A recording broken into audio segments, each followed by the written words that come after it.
this summer.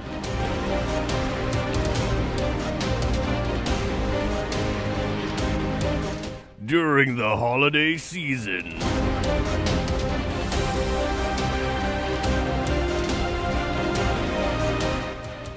It's music analysis. Now and forever.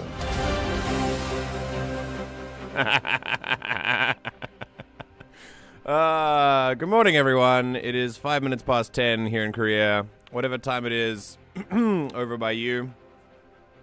I hope that you're having a lovely day. If you're not having a lovely day, that's totally fine.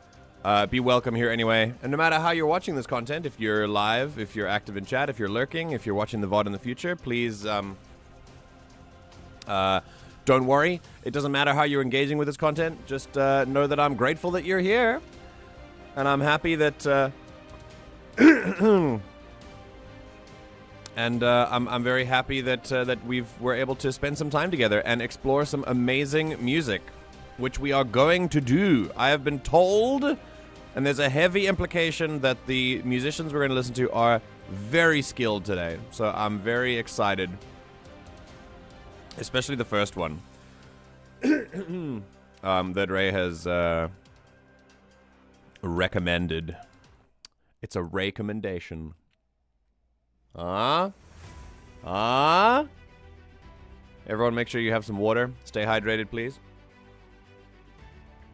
And hello, everyone. To no one's surprise, I am a bigot. L plus ratio plus a Plato is wrong.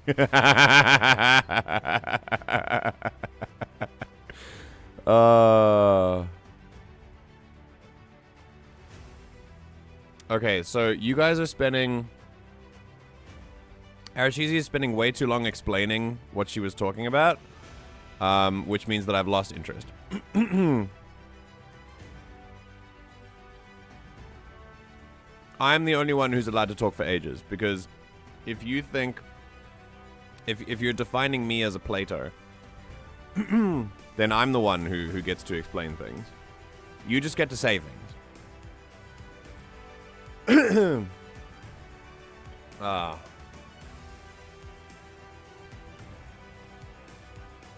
One day, this absolutely inane comparison will fall apart.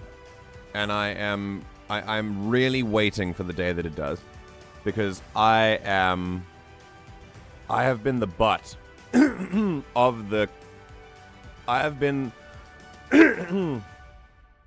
the butt of the analogy since its inception. So, I'm very, I'm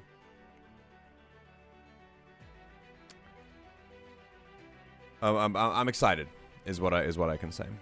But for the rest of you, please tell me how your day's been going. Give me your mental health out of 10, your physical health out of 10. Tell me what's gone on today. I would love to know, yeah, what you've been up to. My feet are cold. Here, my day has only just begun, but yesterday was fun. I did quite a lot of world building. I've been reworking on the species that exist in my book world and, like, trying to figure out what kind of inspiration I can take from them. I have too many right now, and I'm trying to whittle down the list so that it makes more sense, because I don't actually think the planet has enough geographical space for the people that I want to inhabit it. But yeah, I'd love to know how you guys are doing today. Compute. This is my first live. Man, I'm so happy that you're here. Where have I seen you before? In a comment section somewhere.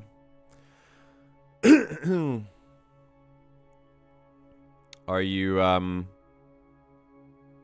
have we had a discussion before? I believe we might have. I remember your name, but I remember you being in stream. So what do you mean this is your first live? I've thought I've seen you in stream before. You're a bone boy. That's a lie! You've been on a music analysis. What do you mean this is your first live?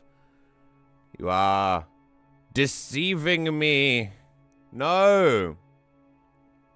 Yes. We talked about Jiraiya. But when I did one of his more music analyses, you were here. What do you mean? Also, it's fall where I am. Yes, I mean it's fall here too, but some people have snow already. I hopped into a Beat Saber one for a few minutes. Oh yeah, I remember. Well, you're here for an official music analysis one, so how about that? That's really cool. It's good to have you here.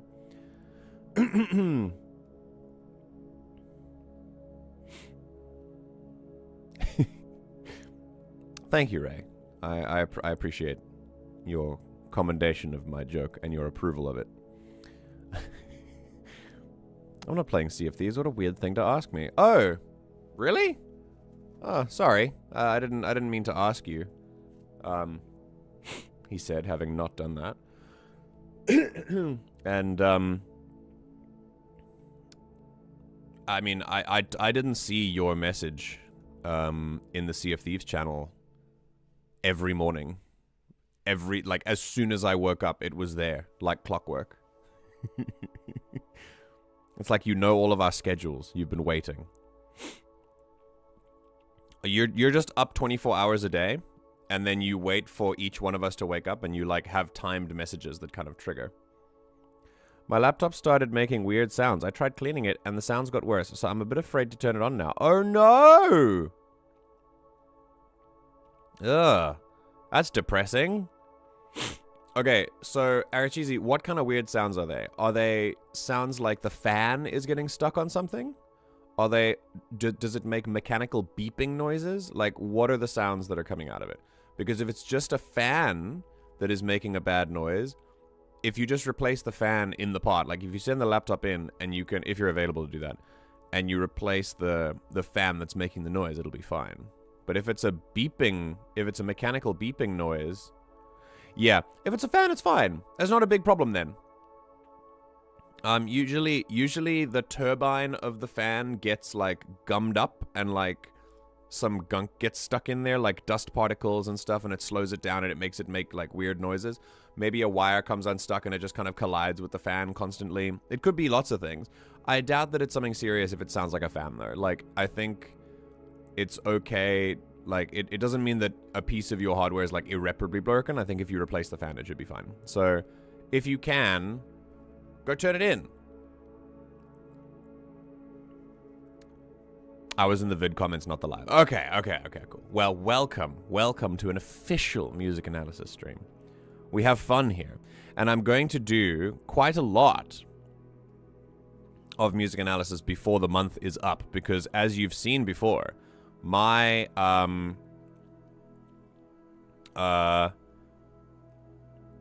if you've been paying attention in the Discord, by the way, you would know that at the end of this month, I will be gone. We're not going to be streaming in December, and we're not going to be streaming in January either. Very, very strange. Which means that you guys are going to have to keep the community alive in its absence. I'm going to do my best to help you. I'm still going to be uploading content every now and then. I'm just not sure what content it's going to be, so we're going to have to talk about that a little bit. Not now, but yeah, I'm going on long vacation. And people, social media websites don't enjoy when their content creators take vacations. They do not want them to take any breaks whatsoever. So usually a longer break means death for a YouTube channel. So I'm not sure what that will mean for us. But we'll have to see. I'm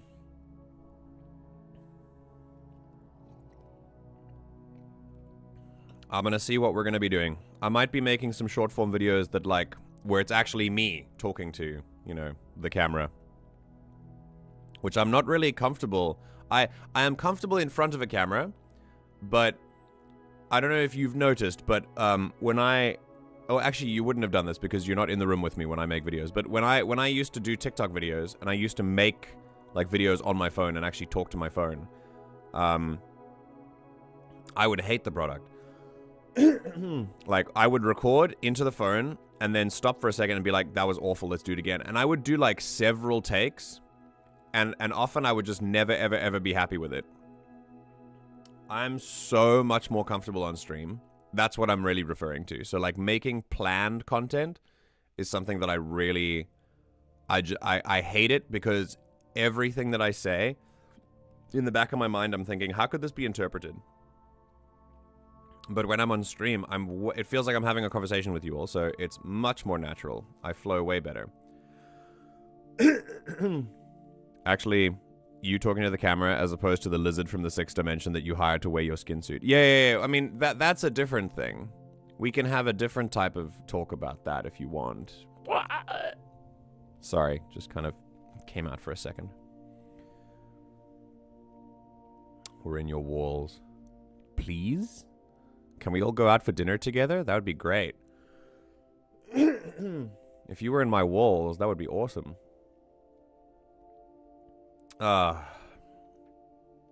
So, we're taking a long break, which means that I'm going to be doing lots of music analysis from now until November, because till the end of November, because I have to get through all of your requests. So if I have a look here, we've got 1, 2, 3, 4, 5, 6, 7, 8, 9, 10, 11, 12, 13, 14. Divide by 3 is about 5. So 5 more music analysis streams I'm gonna have to do.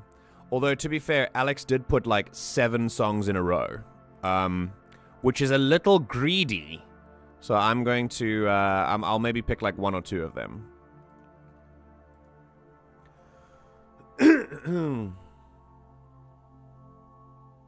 Oh, hey, I'm 2 of those. Oh, sick. Yeah, you did put some more. So I'm quite, I'm quite excited for more of your recommendations, because you gave fire ones. Yeah, they're spaced out. Yeah. I'm okay if you put some in a row, but like, if you just put half your Spotify liked songs library all in a row, it's like, okay.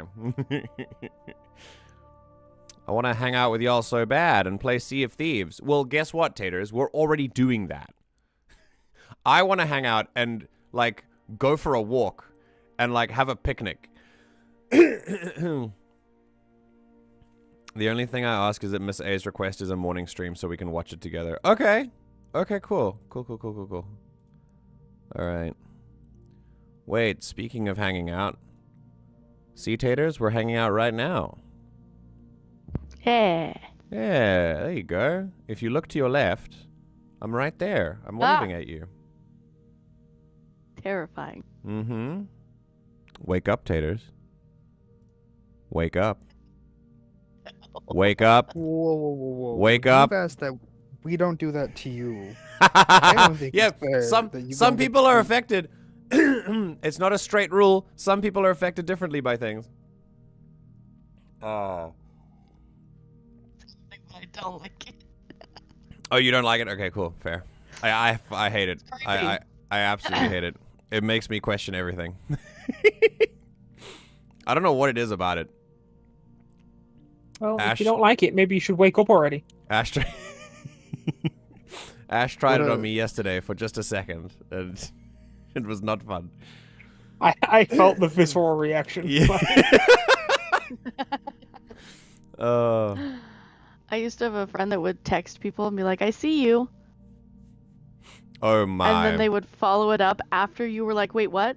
And they would follow it up with, I see you haven't had enough water today. You should get on that, or like crap like that. And it's like, stop. Like, That's very no. funny. We can walk on the beach in the Sea of Thieves. Taters, do you just not Yeah. like take walks? Take a walk. Walks are fun. They're great. Like, Bananas and I'm coconuts. sorry. You've seen how much snow is currently around their mangoes. place. Yeah, I'm not walking anywhere. oh, you have snow. Ah, yeah, you're right. No You're right. much snow. Snow, much snow. What is that? I'm Yep. trying to space mine out, but let me know if I put too many. I will. Like, I don't mean to bully Alex, but it was like I think if you can catch yourself and it's like more than 3 in a row, then you should be like, let's wait for someone else, and then you can post more. The main thing is just diversity of perspectives that I'm trying to get across. I don't want 2 of the same person's suggestion to be on the same stream. Like, I'm going to split them up one by one.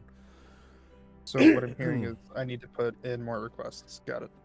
I mean, yeah, you are underrepresented in the music analysis section for a while. Yeah, trying some diversity after that, after the just Jiraiya, because like some other good artists I listen to, the people don't react too much. Oh, sick. Well, I mean, yeah, feel free. I want to put some eyes on it. Just remember, we only have a few more streams before the end of the month. So you're like, we have. Hang on, let me actually count it. We might not have a stream today, so let's say not. So then 1, 2, 3, 4, 5, 6, 7, 8.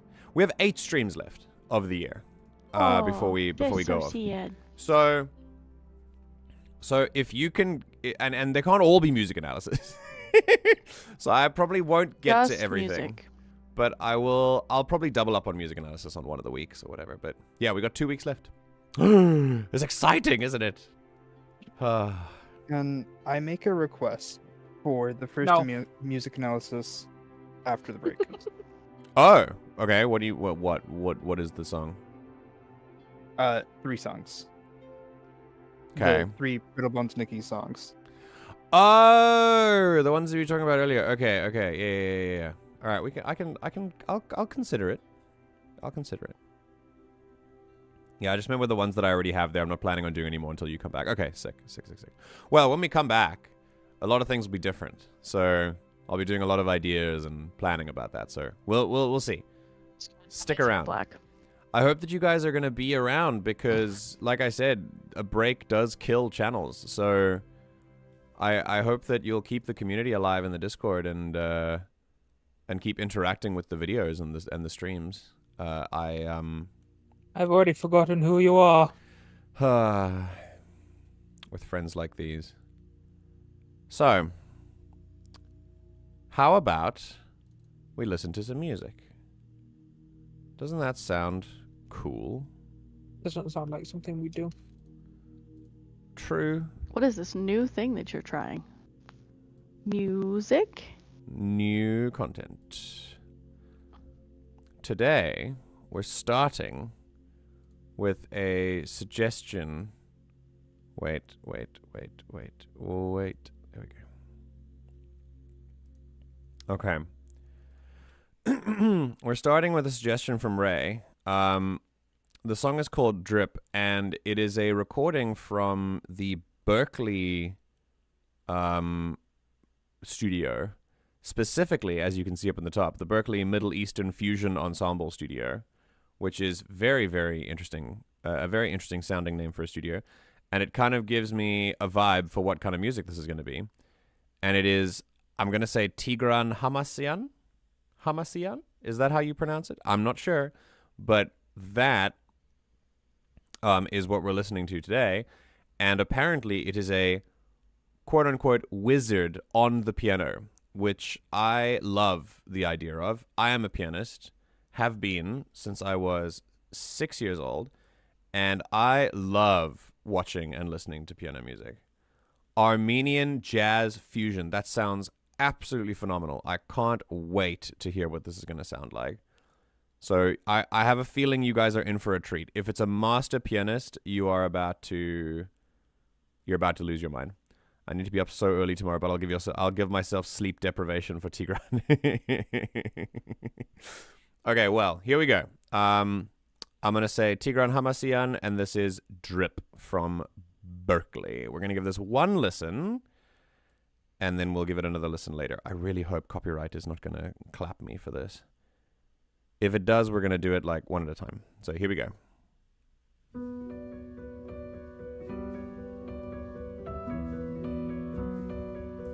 Ooh. Whoa.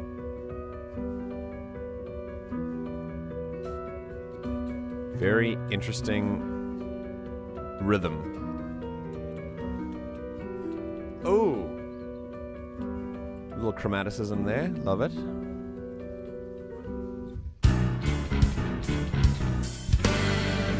What?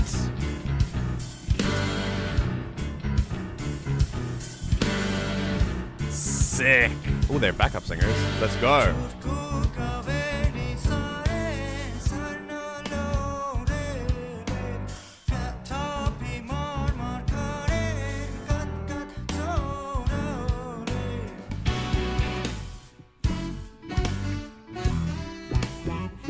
Ooh.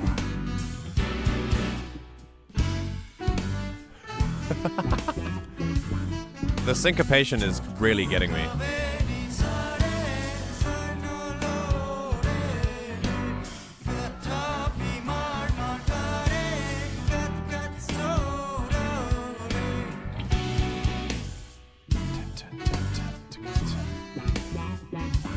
Oh, the wah-wah bass. Nice.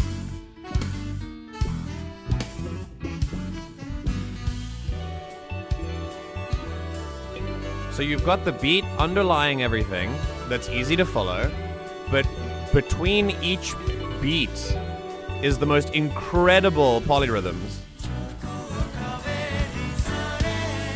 This one, yeah.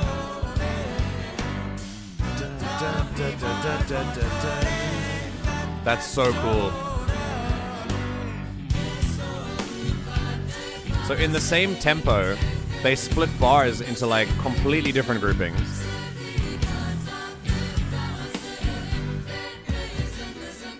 Oh.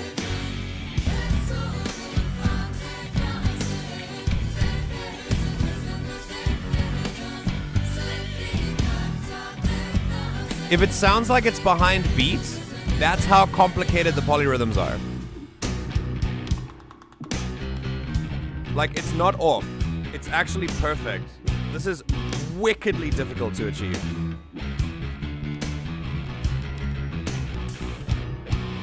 Oh my god.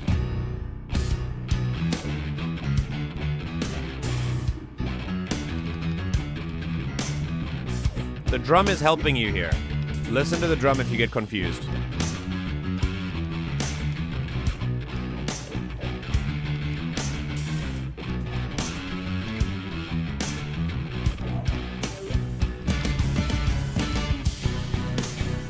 Jesus, and then sometimes the drum does something really wacky.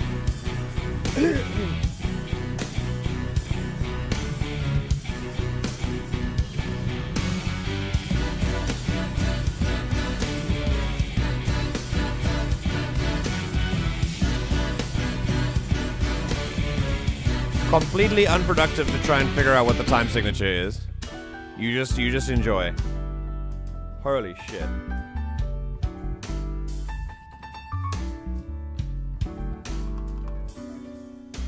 Oh, the little on the guitar bed.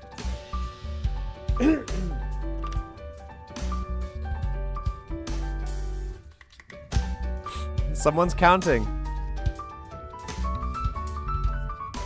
Ooh! That was phenomenal.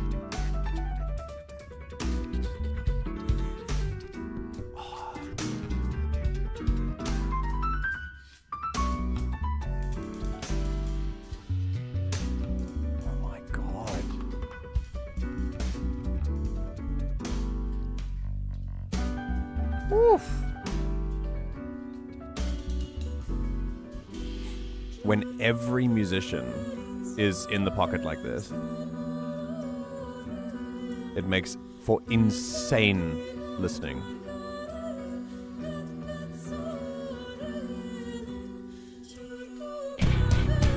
Oh, here we go. Oh, they're both playing the same tom. That's so interesting.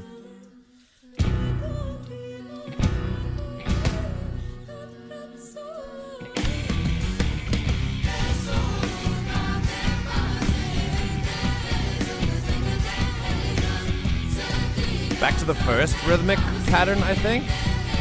Just with extra singing now.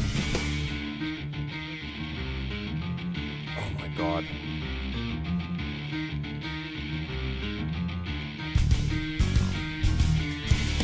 The drummers are really enjoying it. Everyone's really enjoying it. That's awesome.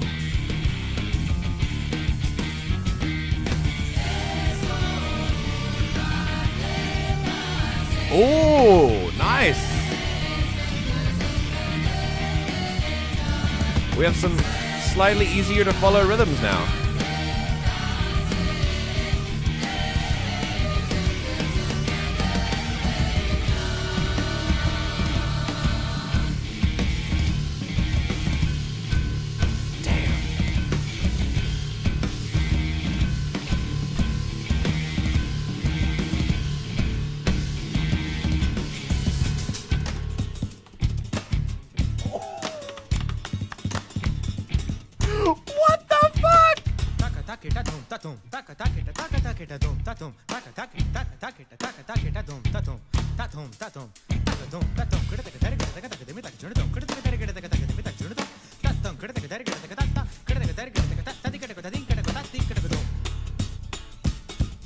Oh my god!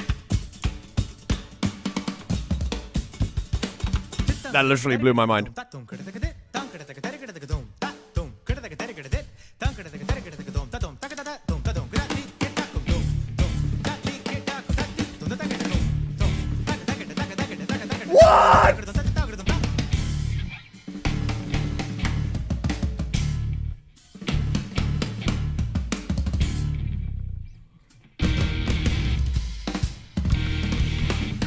What is happening?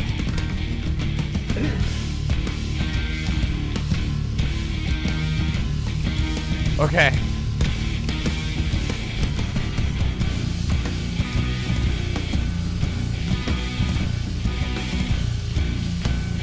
Oh, they're missing. They're dividing bars. Like each bar is a different rhythm.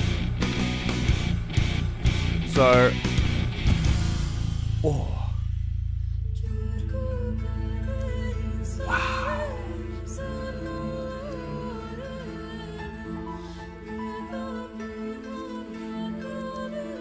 Unbelievable.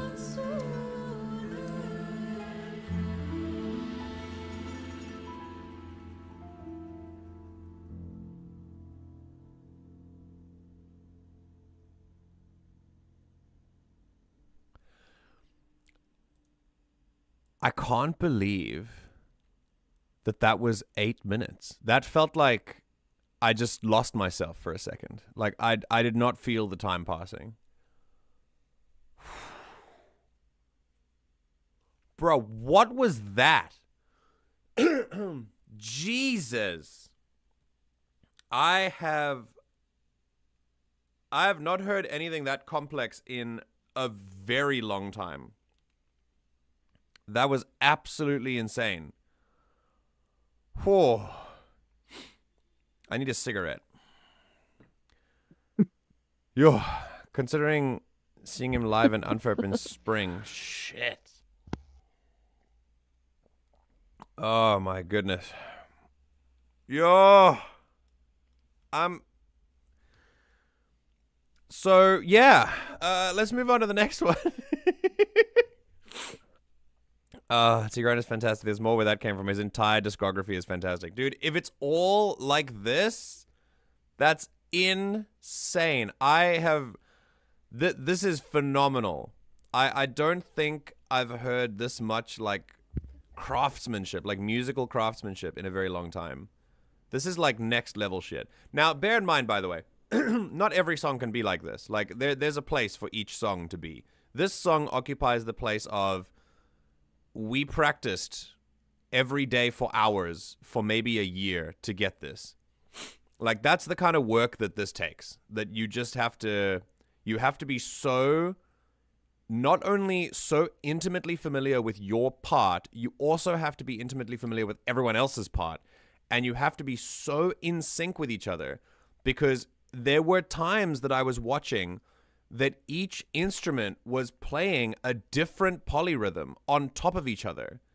Like, so you need to be aware of your own polyrhythm, but also so focused that you understand where others' polyrhythms are going, and then you can hit the same first note at the same time.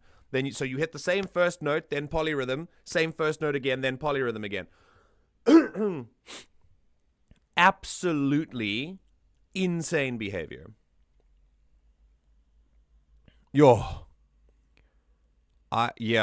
I think standout moments for me, that middle section, just before the end, where the drums had a moment, and then a dude came in. I don't know exactly what he was doing. It sounds like the Armenian side of things, and I don't know if there's a special name for it.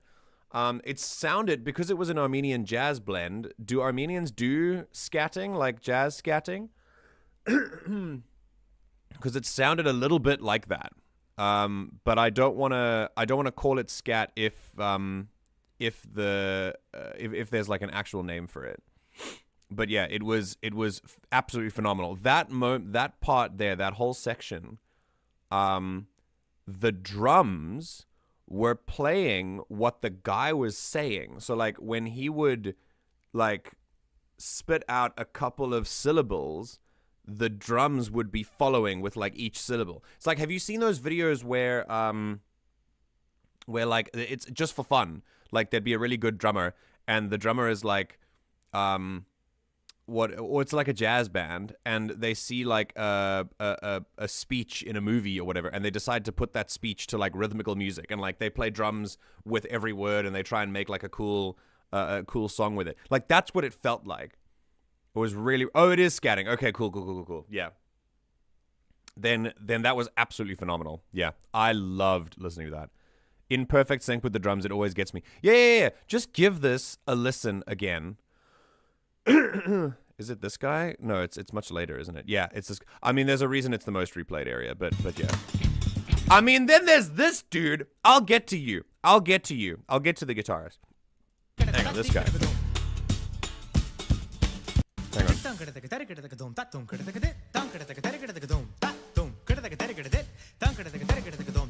So when he goes, this moment is when they're just kind of doing the hi-hat stuff, the closed hi-hat stuff. But every time he says dak or dum or something different from the norm fast sounds that he's saying, they play another drum.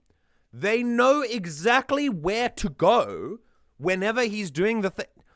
Just really listen to like each teeny tiny syllable.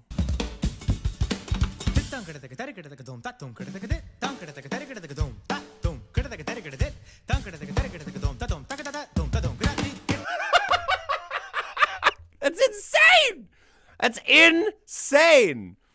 And then you have what I also love is look at the expression of the drummer on the left when the dude gets it.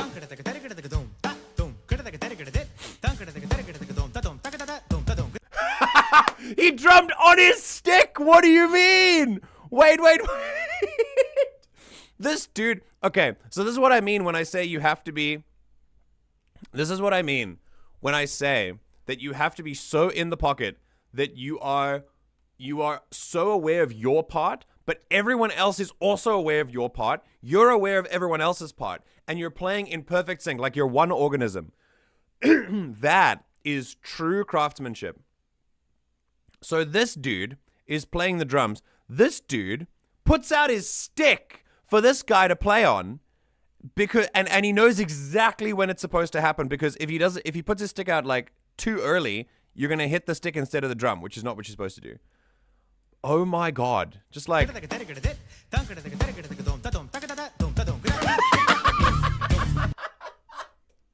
and you see the little smile at the end. Hang on.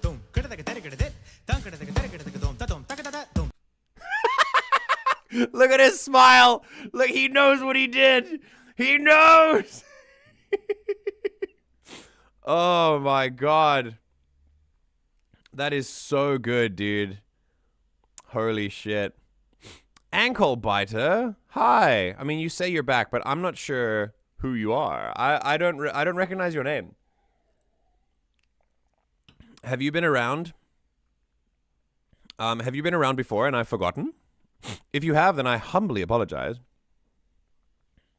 Oh, you're Lucky. Okay, hi, Lucky. Welcome. We're listening to some amazing music. Yeah, so that was cool. That was really, really awesome. Also, oh my god, when this guitarist just absolutely pops off.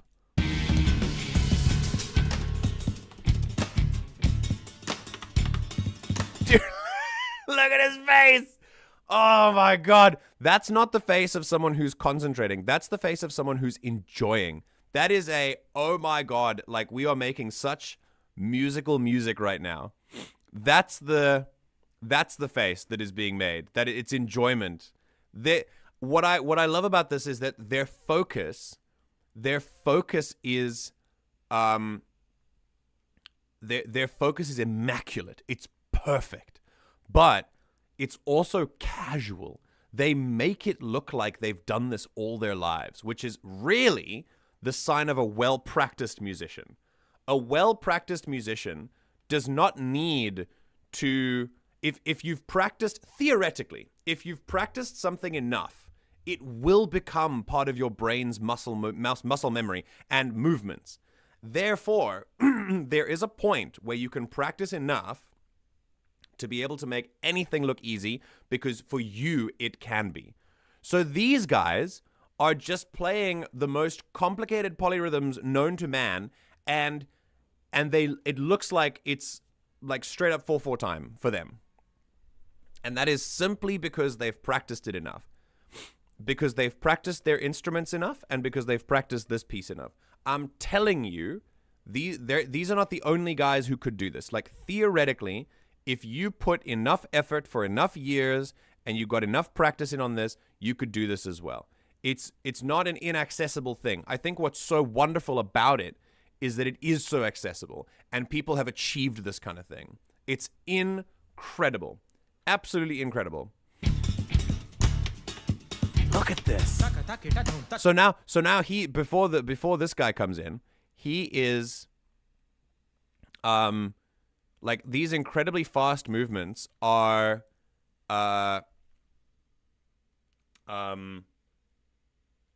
this is the polyrhythm. So the main rhythm in the background is pulsing and just kind of whacking away, but the guitarist here is playing the sub rhythms. So listen. Right now he's not. So right now he's just kind of subdividing the rhythms, so it's still part of the same rhythm. But at some point he changes. He's got halfway. So halfway through, he starts by going, when you've got dun dun dun dun dun dun dun dun, that's the main rhythm. He's going so it's still the same. It's the same rhythm. It's just subdivided into lesser beats. But then he goes into the polyrhythms on the second half of his little like solo. So listen. Much faster. And now he goes in.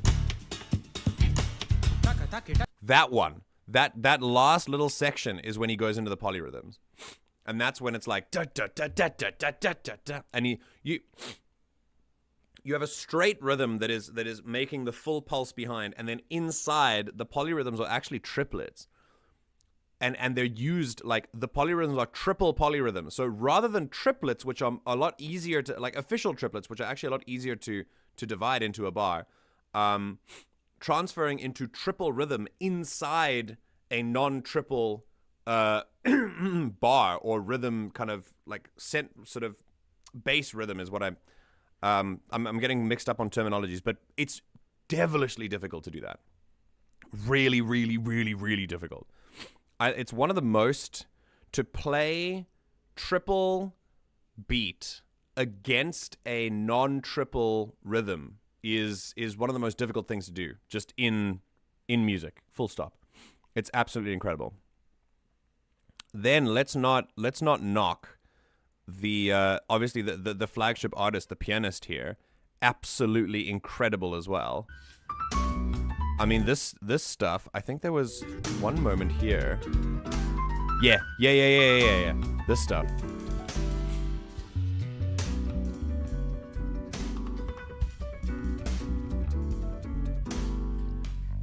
So he's counting himself in. He's doing all of the like rhythms and stuff, and you can hear it very softly. I don't know if it's intentional that he's doing it for the microphone, or if he's actually doing it like or if he's doing it for himself, just like to kind of remind himself where to come in. But if you listen really closely, his kind of counting himself in. Oh, it is intentional. Okay, cool. Then I just want you to listen very, very closely. Listen to his notes on the piano, and then listen to his mouth movements and what's coming out. and you'll be able to hear something very interesting. Listen super closely.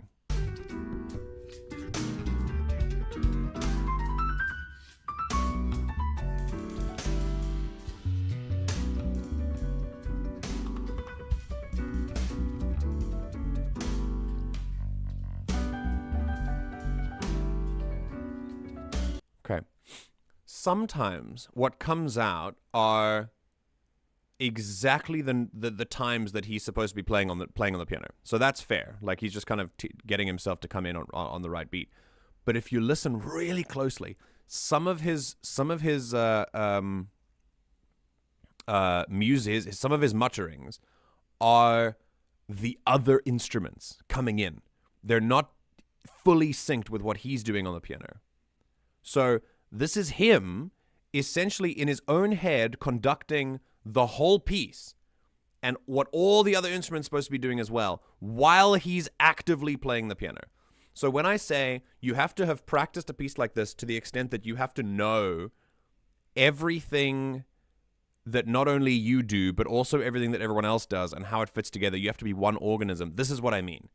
That every musician, especially this guy, because he seems to be the one that's like guiding it, everyone is so unbelievably in tune with what's going on around them. And it's incredible. It is an absolute privilege to witness this. Like, as a sound engineer, there's no way they just left that in there unintentionally. It's definitely meant to add to the piece.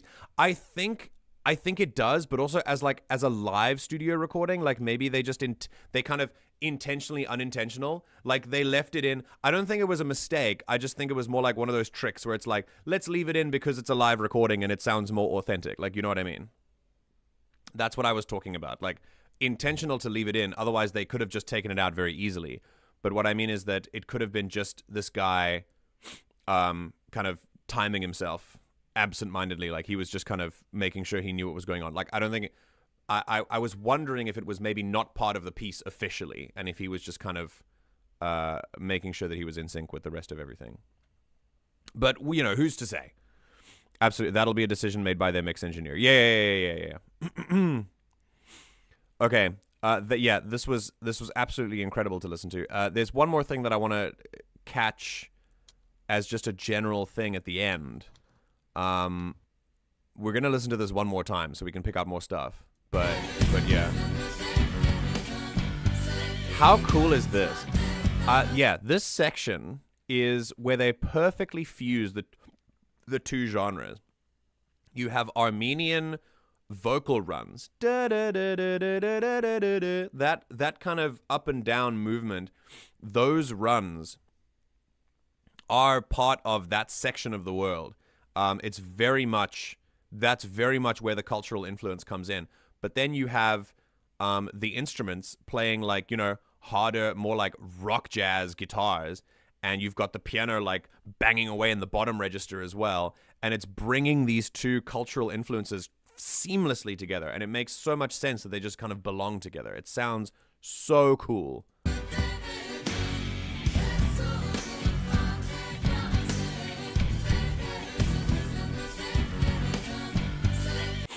Okay, listen again. Just like...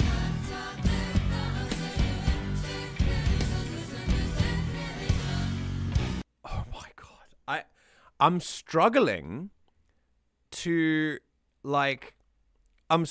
get my head around how this rhythm is done, because it's like the vocalists are doing da da da da da da da da da da, and they are not strictly on beat either. But then now the drums, the side beats of the drums are not on beat either. So they're both not on beat. They kind of syncopate with each other, and they syncopate with the main pulse of the piece. Like, what? If you notice, they're not always strictly in time with each other. Like, the vocalists and the instrumentalists are not always together. In an intentional way, not in a mistake way. So, and it's, oh my God, it's just so difficult. Like, I'm dying from how just incredibly difficult this is to pull off.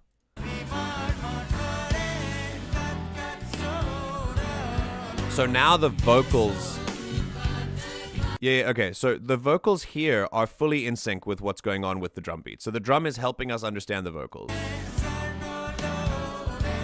Yeah, all the instruments find anchor points with the way that the voices are going. Here we go. So let me try again.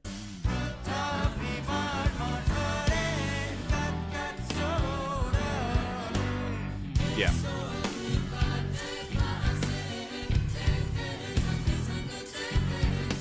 Yeah. Da, da, da, da, da, da, da, da, da, da. So that's more straight rhythm what they're doing. And this time, in this section, the drums detach from the vocals. They stop anchoring us to them, and they start playing off the beat of the vocals. So these guys are going here.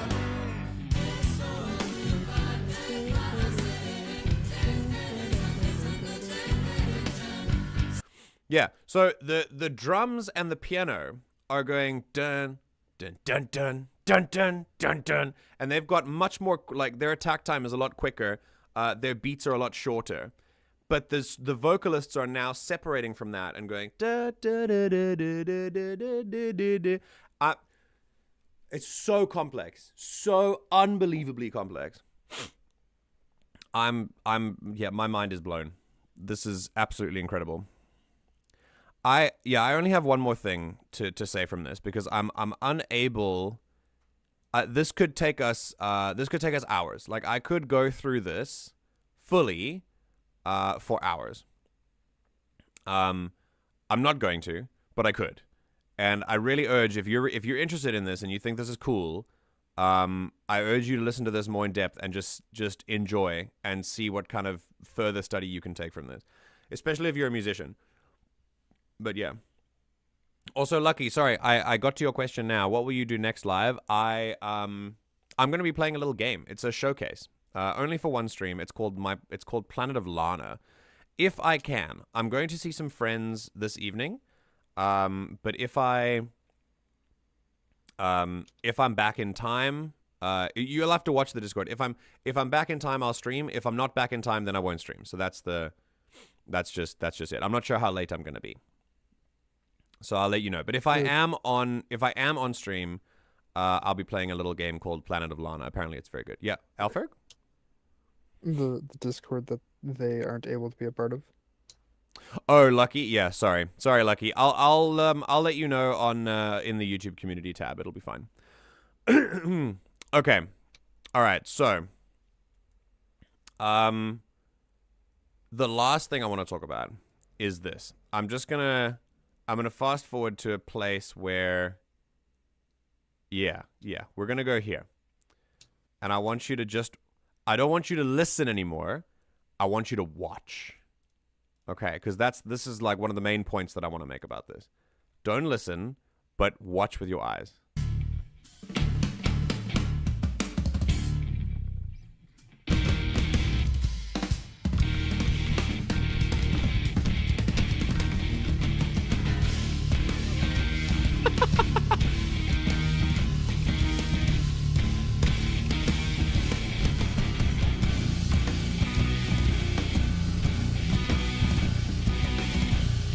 Are they not just having the time of their lives all together, just making music and having such a good time? I think this is my favorite part of the whole recording, is that even in the midst of all of this incredible and terrifying complexity, that these guys are just having an absolute ball. I mean, look at this face. Look at this dude's face. Is he just not having an absolute ball? Look at the guitarists, dude. Hang on. Look at him. He's just really vibing. Look at that. My God. Yes. And you just want to vibe with them, man. This is what happens when you have masters of their craft doing this kind of stuff together, is that they really get to enjoy it together. They're making something so devilishly difficult, and at the same time, not only are they making it look easy, but they're making it look fun. Like, this is really fun for them. It's just so cool to watch. Really, really cool to watch. And thankfully, we weren't clapped by copyright, so yay for that. What an opener for today's music analysis. Right, we're going to listen to this. It is 8 minutes. We're going to listen to this one more time. And then we're going to move on to the next thing. So here we go. That was absolutely incredible. Based on the things that we've been talking about, just complex polyrhythms and the way that they enjoy things, and the two like mixing of genres from West and East together, not East, Central more. But put that all together and see if you can pick out new stuff from what we've been talking about. And here we go. One more time. Let's listen to Drip.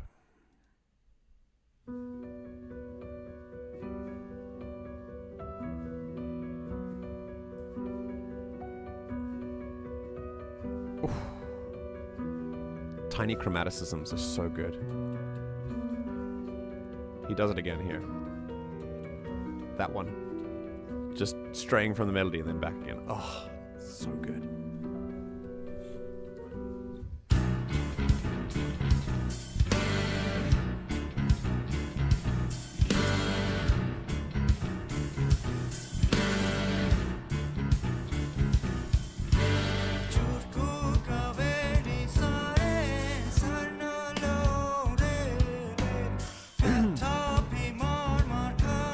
Singing and playing the piano is really hard as well, by the way. Much harder than you think. Woo!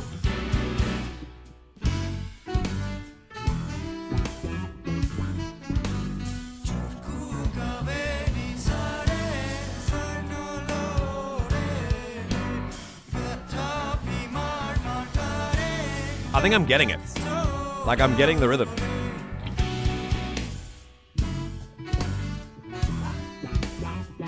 Ready? Here we go. So cool.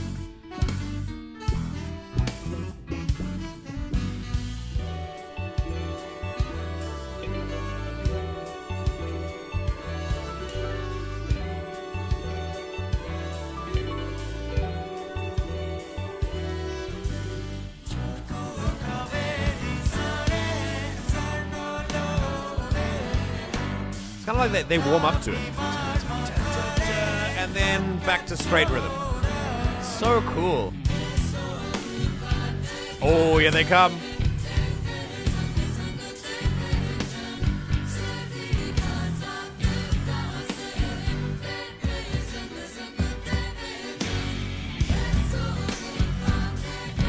And it feels like we've slowed down a little bit.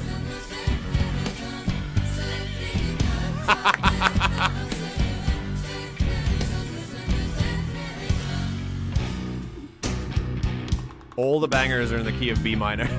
True.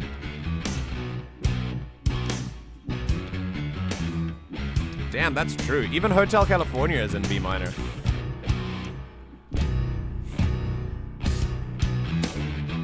Ooh.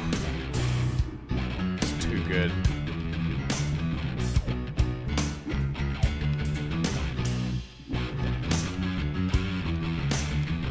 Woo! Perfectly in sync. Piano and guitar playing exactly the same parts. Oh! That fill was so good.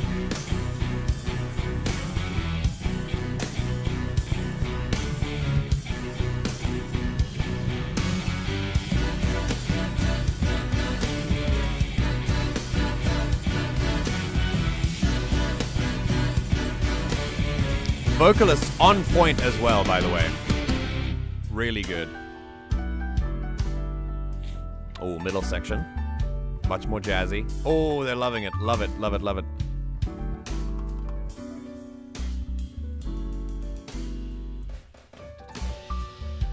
Oh, here we go.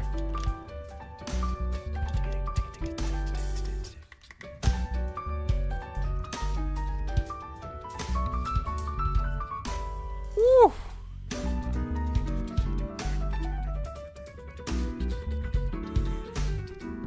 This is my favorite part from the piano.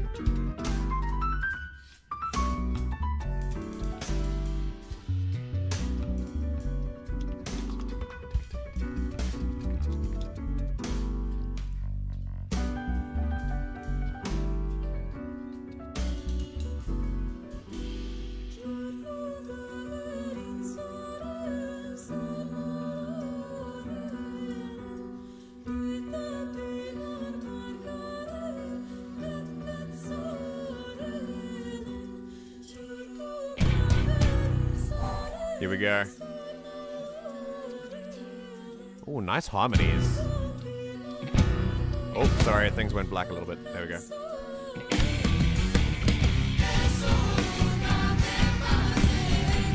Yes!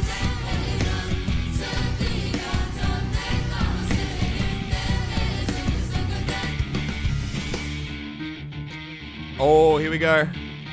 What a seamless transition from rhythms, by the way. To something that's way more like rock inclined. How cool.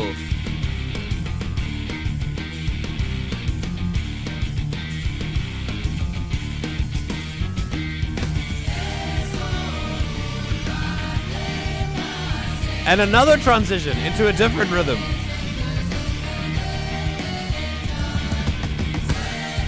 Woo!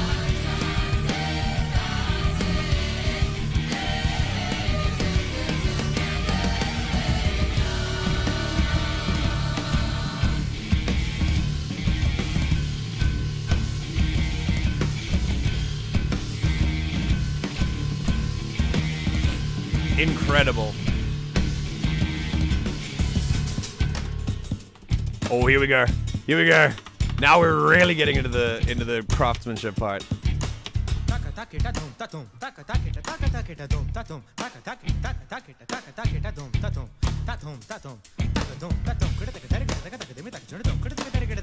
Stop it!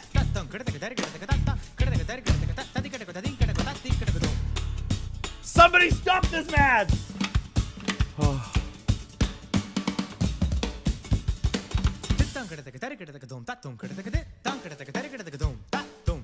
Watch for the drumstick.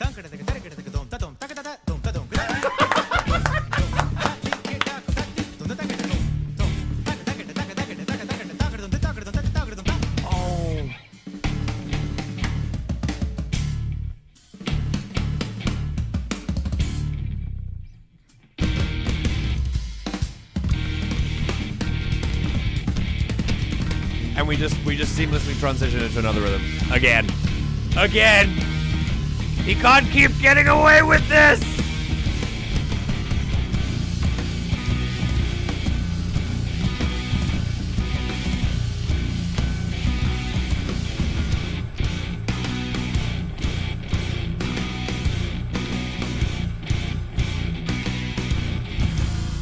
Woo! Oh!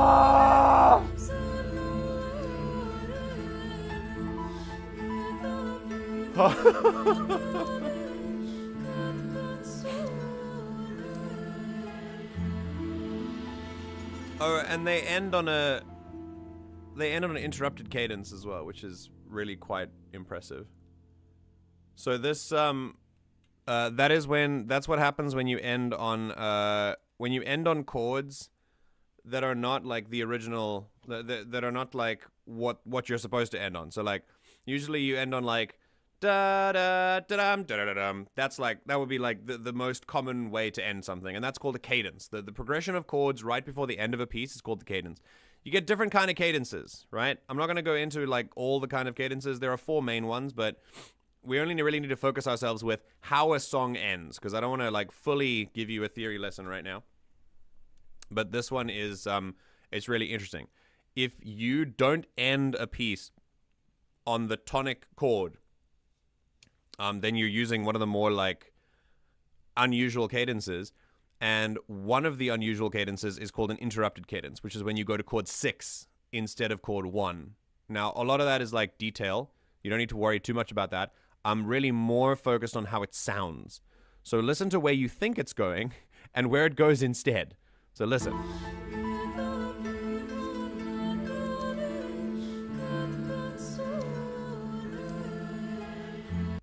So you want it to go da, da, da, da, da, da, da, da, da, and then the chord is based here, dum dum dum dum. You want it to be there. That's where you want the chord to be. But it actually doesn't go there. It goes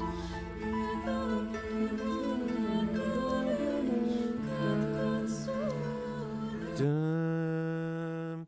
So the bass notes, you want the bass notes to be da da da So you go da, da, da, da, da, da, da, da, da, and then you end here ba ba ba ba. That's the chord you would end on if you were doing what was called a perfect cadence. That would be 4-5-1.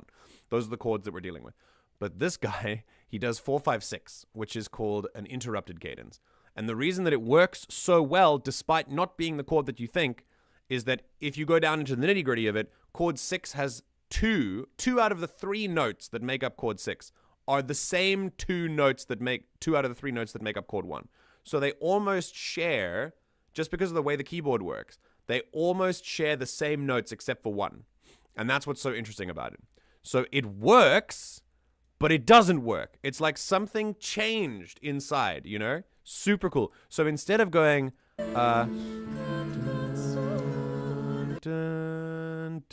instead of going that, which is what you would expect them to do, they do this. Here we go.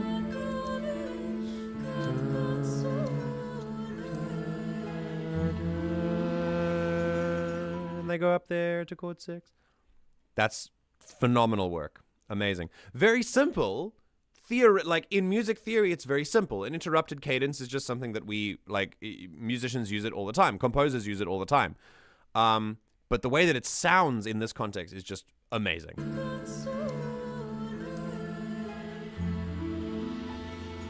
It changes the whole vibe. Changes the whole vibe. Also, because we're in a minor key, B minor, I think specifically, B minor is the, would be chord 1. Chord 6, because of the way that the notes are structured, chord 6 is actually a major chord. So you've turned the last chord you play in a minor key into a major chord. And that's also amazing. That changes the whole vibe of everything too. So we've been dealing with this kind of jazzy minor chords all the way through the song.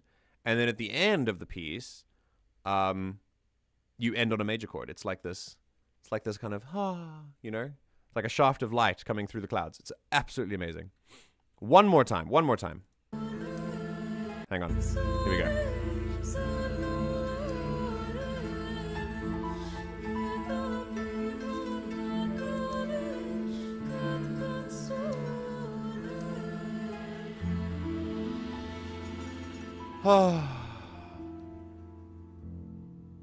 Absolutely incredible. So good. So good. I'm so fucking glad we have the exact same reaction to the drumstick every time. Dude, it's insane! What do you want me to say? It's insane. Hey, wouldn't it be funny if the one drummer to the other... I wonder if they did do that. I wonder if that wasn't originally in the piece and the one drummer was like, hey, actually, let me just put my drumstick out and you can whack that. It's basically just resolving somewhere weird in a way that still works. Yeah. I wanted to attempt to get a more theoretical understanding of it for people who might not have one. But yeah, it is basically just an unexpected resolution, but one that still makes sense musically and still follows the rules. Like, it's still according to the rules. It's just an interrupted cadence. I believe the term is relative major. The relation that chords 1 and 6 have to each other are, yes, they are related to the concepts of relative minor and relative major. In this case, it was just the major 6th chord of a minor key. But yeah, very, very, very good. Wow. Berklee College of Music. What an absolutely incredible piece of music. Wow. Wow. Okay. So, that's the first. See, you're the music guy. I'm just the microphone guy. No, I like hearing your thoughts as well. This is why we do this. I don't want to talk at people.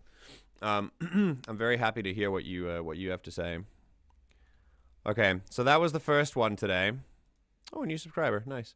We're going to move on, and we're going to go to the second piece of music that we have for today, which is called Shake Off Your Flesh. If you feel limited by the confines of your flesh suit, did you know that you can simply shake off your flesh and everything will be fine? You may rejoice as the muscle skeleton you were always meant to be. This was requested by Arachizi, I believe.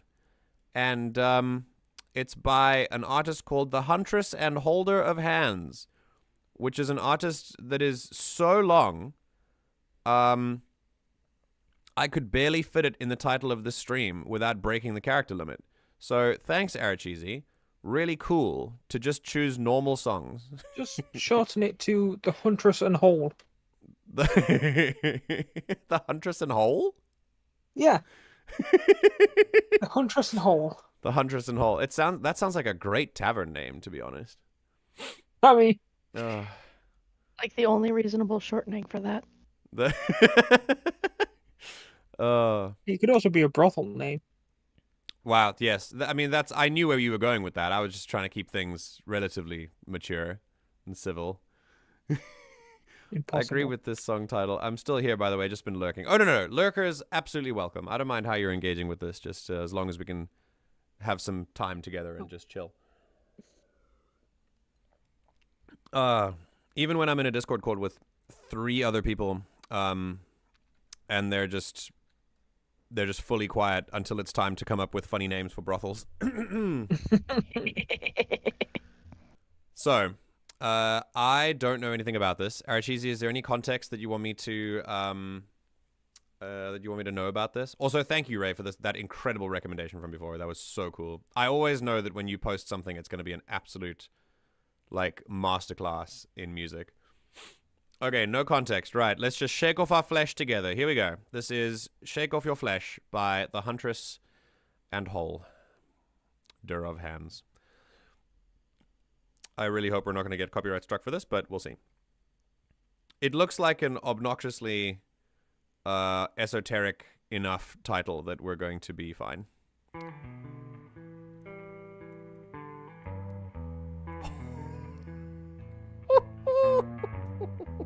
You just know this is going to be a fantastic song when you get stereo, one instrument in one ear. Oh, just playing smooth, jazzy lines. Yes, please. I also want some folksy violin in my other ear. Ooh. Very nice. I love stereo recordings.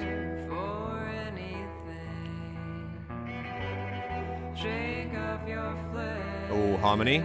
Nice.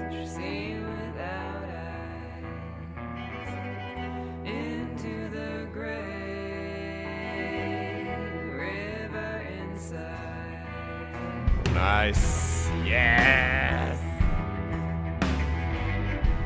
Oh.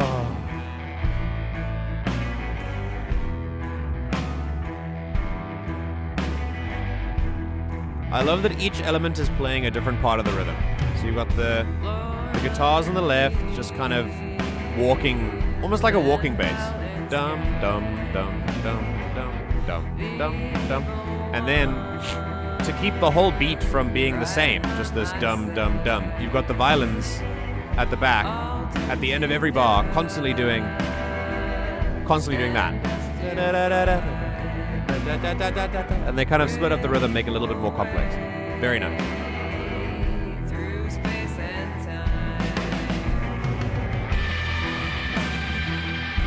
Ooh. Higher electric guitars, much more distortion in the back. And it's muted as well. It almost feels like a... Oh, yeah. Yeah, the effects on that are really nice.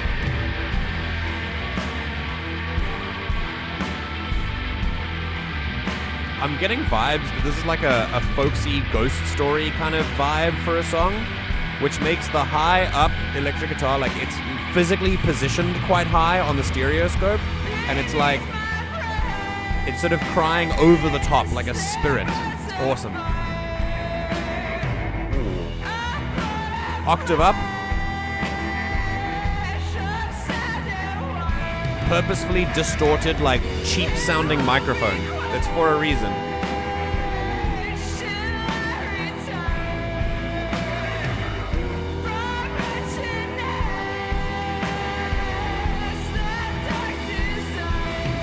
Wow.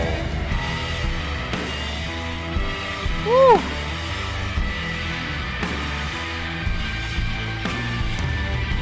A lot of these instruments are very high in the treble. If you listen to this music too loud, it will do a lot of ear damage. So this is why we keep it nice and we keep it relatively quiet.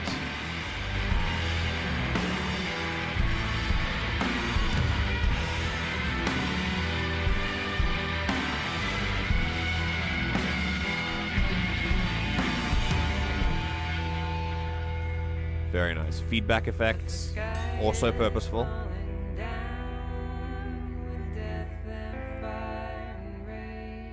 Oof. Love these harmonic lines.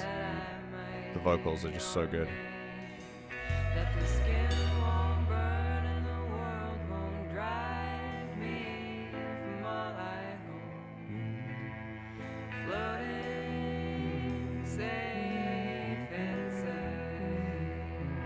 Sixths.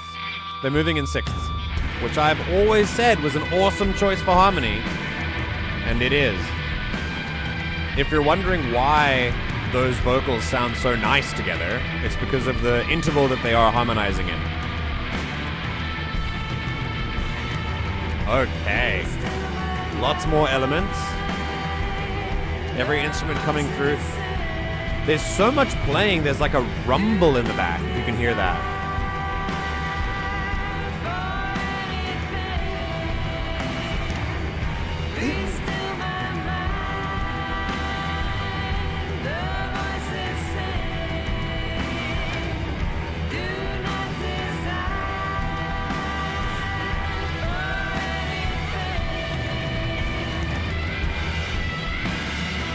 Wow.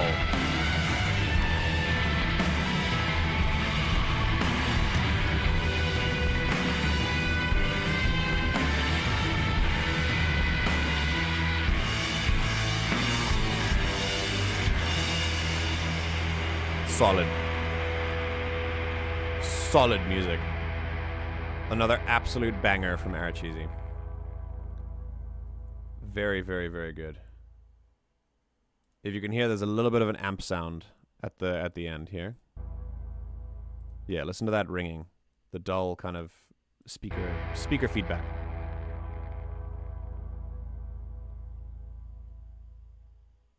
Right at the end. My goodness. Okay. The main thing I'm going to talk about is being very lucky to live in a modern era of music, technologically speaking. What do I mean by that? I mean that a long time ago, when we wanted to record a song like this, let's say the 70s or the 60s, when we wanted to make something that was a little bit bluesy, a little bit jazzy, and we also wanted that kind of folk element as well, folk music as a genre, or certain genres of music, when they emerged because there was no alternative for what people wanted to do. Because the technology for doing anything different didn't exist. Because it was still very new. So, for example, this kind of folk vibe, and I'll give you another band. One of my favorite bands is called Lord Huron. And they do music that sounds very similar to this. And their post-processing and the type of tech that they use is almost exactly the same as the kind of tone color you can get from this track, which is why I like it so much. But also I'm going to talk about why it is like this, because we live in a wonderfully fortunate time for musicians where, as I said, the original coming out of genres like the folk genre or the blues genre or the rock genre, they came out at a time where recording technology was not as nearly as good as it is today. And so when you started with like stereo type recordings, you could have this stereo effect, but the quality of the microphone, the quality of the instruments you were using, the quality of the amp technology that you were using, it was all very different from what we have now. Now, you can play music and you can be as crystal clear as you like. You can do everything digitally if you want to. And it's all so clear. We have so much musical technology available to us now that when the genres were conceived, when they were brought about at first, there was no choice but to use the technology of your time. And now, with a song that was made 7 years ago, so in the 2000s, in the 2010s, we have a song that was made in the 2010s with technology that they could have used to be very clear sounding, very crisp, like not distorted at all, and yet they're purposefully doing it now. So what I'm saying is that we're all so privileged as people who listen to music and people who make music that we now have options. So that if we want a song to sound a certain way, we can just say, I want that to sound like we had just made it in the 60s and it was folk music. That's something that we have the availability to do now, which I think is just awesome. So freaking cool. I think, yeah, and that's what I felt, especially if the next time you hear another song that is like this and has distorted vocals that sound like they come out of an old-timey radio, it's fully on purpose. They're doing it because they want to sound like they came from back then. They want to sound like that old vintage vinyl LP type of sound because it sounds cool. It sounds nice, and that's the kind of vibe they want to go for. They want to bring your brain back to that kind of time period, or back to that kind of atmosphere. And it's amazing that we have the option to do that now. Whereas when these genres were invented and discovered, they didn't have that option. They had to go with what they had. But now we obviously can choose and choose to adopt a certain genre and a certain style and a certain kind of sound if we want to. So if you want a guitar to have zero feedback on the mic, you don't have to. But every musical decision now is purposeful. You can now have a guitar with like a lot of feedback and it makes a cool effect, like we did in here. You can even have the sound of a guitar with its wire kind of slightly out and making a sort of buzzing effect on the amp, which also happened in this song. And it'll be perfectly on purpose because that's just the technology that music has. And if you want those distorted vocals to sound like they come out of an old-timey radio, you can do that as well. Like one of those live studio radio mics. I'll tell you something, that's one of my favorite sounds to come out of a microphone. For sure. I love that. And I'll tell you, again, if you like this kind of music, I think you would really enjoy a band called Lord Huron, which you should go and check out. They are really, really, really good.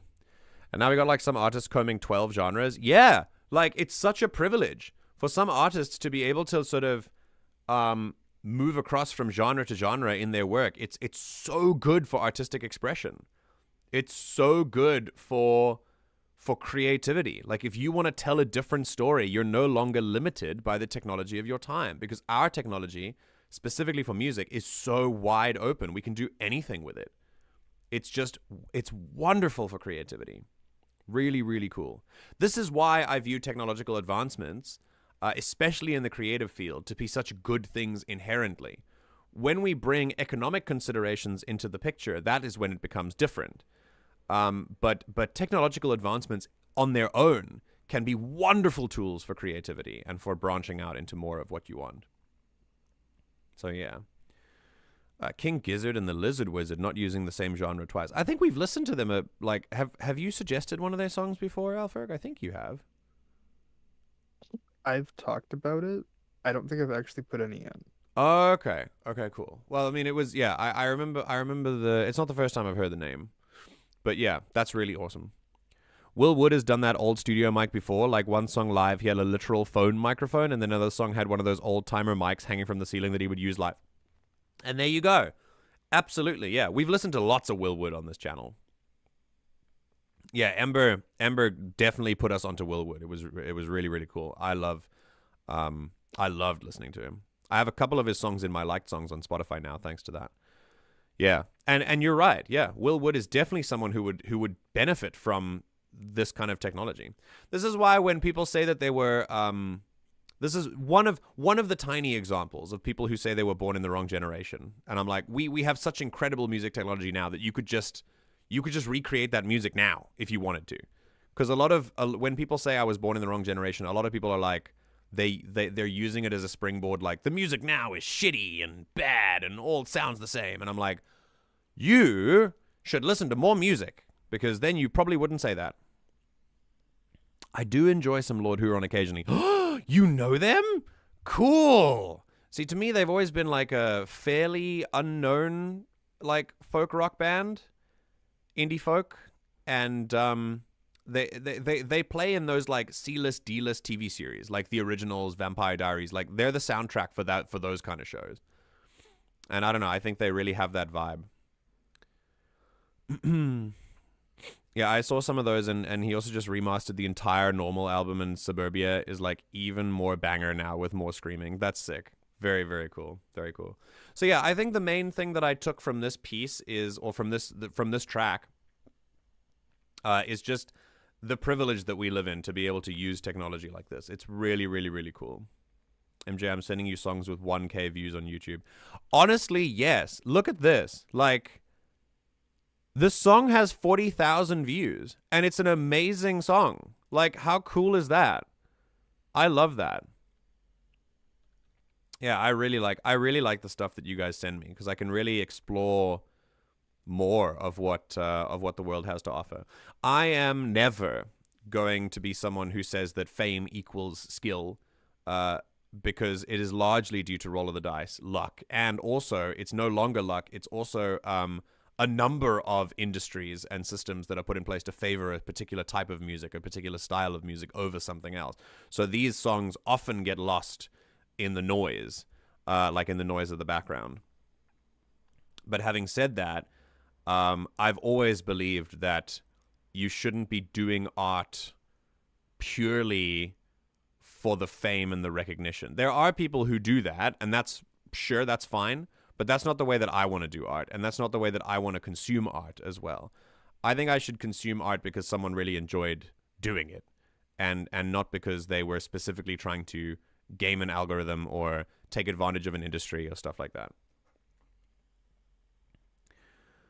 To me, this song is a little bit about derealization, and distorted muted sounds really add to that vibe.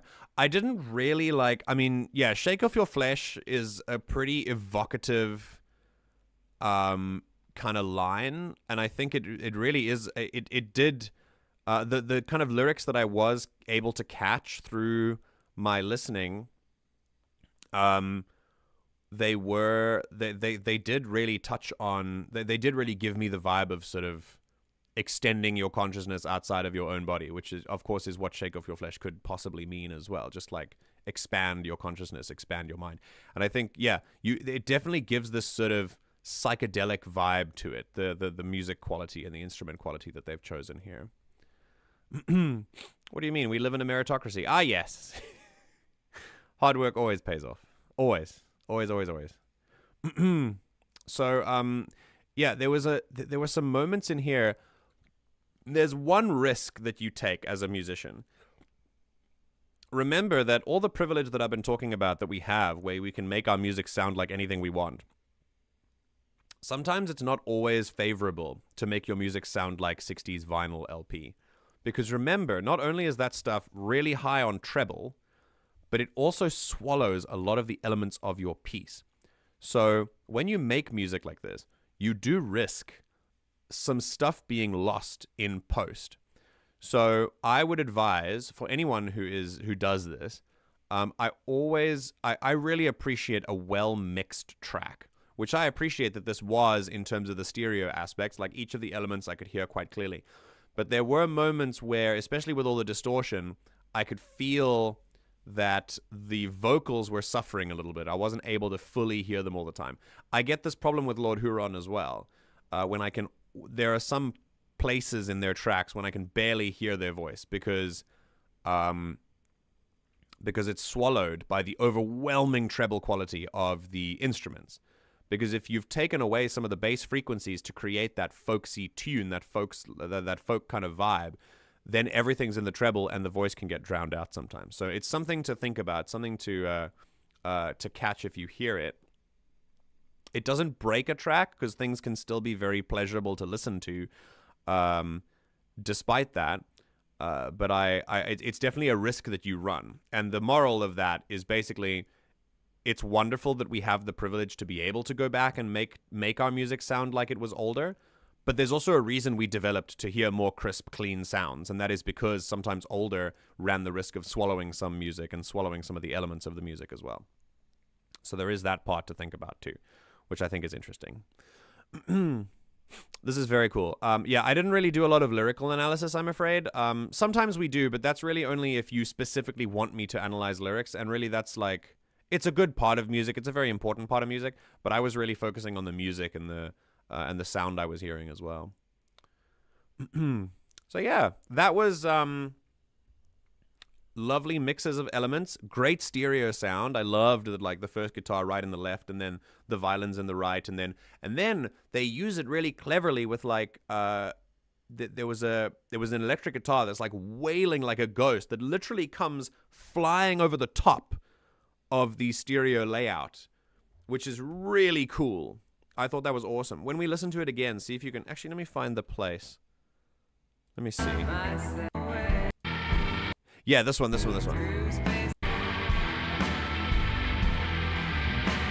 It's coming from slightly in the left.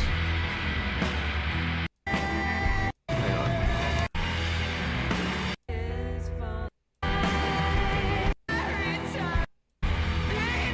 Yeah. As it was sort of... As that guitar came in, it really felt to me like it was kind of cresting over everything else, which I thought was really awesome. Yeah. So really, like, great work with stereo, great work with the different elements of the piece.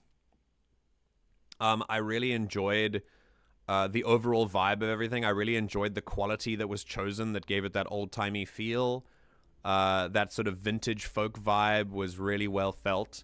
And also the vibe of sort of breaking out of your consciousness and sort of extending things, having an out-of-body experience, that kind of derealization thing that Archeesy was mentioning. I could, in the lyrics that I caught, I was really getting that vibe as well. I did feel like it was the way that the melody was constructed to be very slow and methodical. The beat is very slow. It's not super complex. I love that because it means you can really, you have this sort of hypnotic way of headbanging along to the music in this way. Which is obviously then by design if it's a song about derealization and things like that. So that's really, really awesome. Yeah, great sound design, very purposeful and intentional moments here that I really appreciate. Great track. I think I'm going to listen to this one more time. Let's see if we can pick up more stuff, if you can notice the same things that we were talking about. And then we'll move on to the final song of the day. So this is one more time, Shake Off Your Flesh by the Huntress and the Holder of Hands.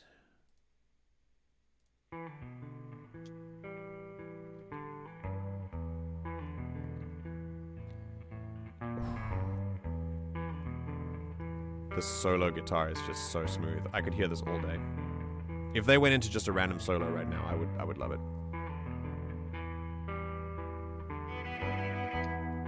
There you go. There's those strings.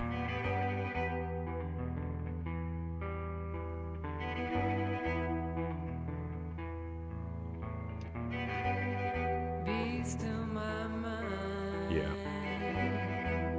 Great stuff.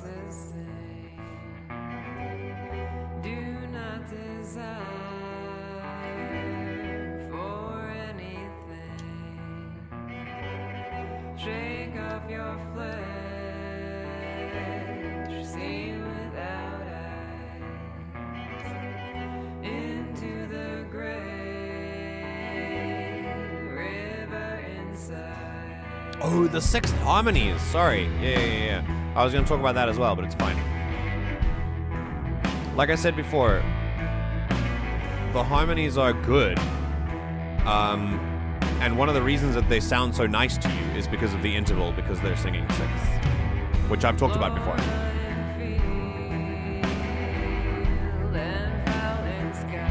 I'm paying more attention to the lyrics this round.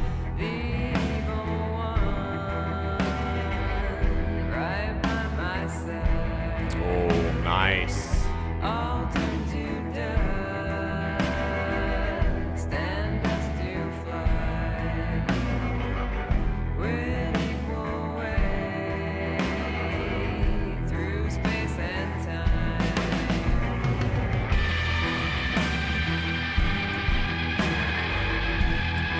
notice that this song can be really awesome, and it can be really catchy, and there's no chord distinction. There's no difference in the chords. It's just the same thing. It's very bluesy, very jazzy. The walking bass provides us with like a chord structure, if anything, but there's only one chord, which is really interesting.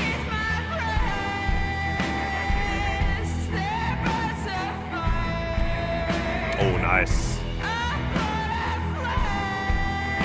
Love that vocal jump up to the top.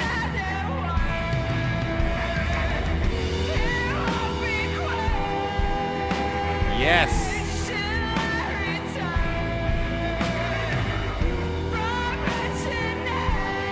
Woo. That scream quality to it. Really good. Raw vocals.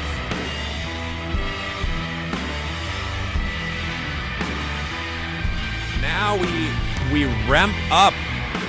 We escalate the music by playing cymbals at twice the frequency that they already were being played at. That's one of the ways that you can increase that intensity.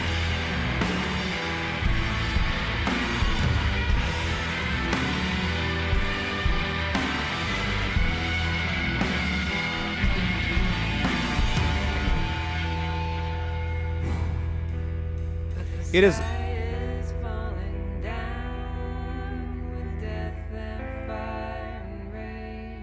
Whew.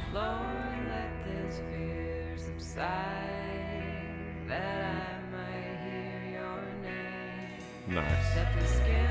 That was a borrowed chord, by the way.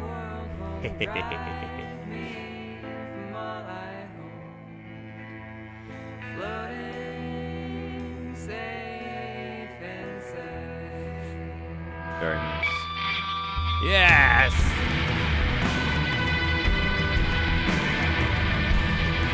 It's amazing what you can do with one chord. Literally one chord.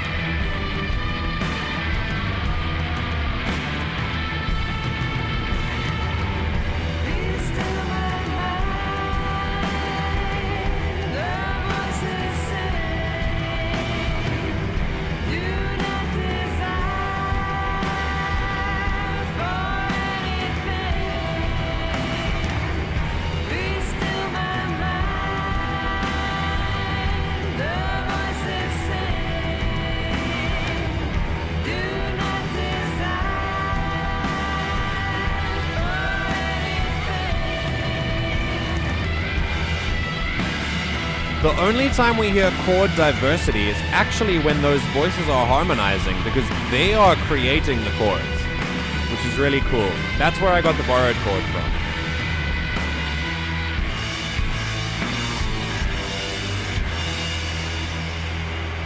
So cool. The reason I say it's one chord is because if you were building chords above the rest of what the bass line is doing, then it would be multiple chords. But because the bass line is only playing a bass line, it's technically only one chord. This moment, just before they break for the final, this is where the borrowed chord was. I'm gonna draw a parallel to when I was teaching Taters about borrowed chords last time, and I'm gonna show you. Oh, yeah. So it's literally only here when they are actually using different chords. Just in the middle, just in this like middle to last section, which is really, really cool. So here, let's go here.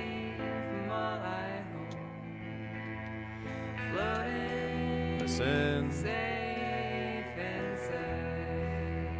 Still part of the key. Oh, wait, there we go. Let's go here. I think it's here that the borrowed chord is here. Here. We got some chords now. Wait for it.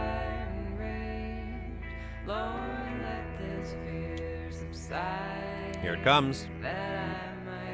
That is a borrowed chord. Oh wait, no, I'm telling such lies.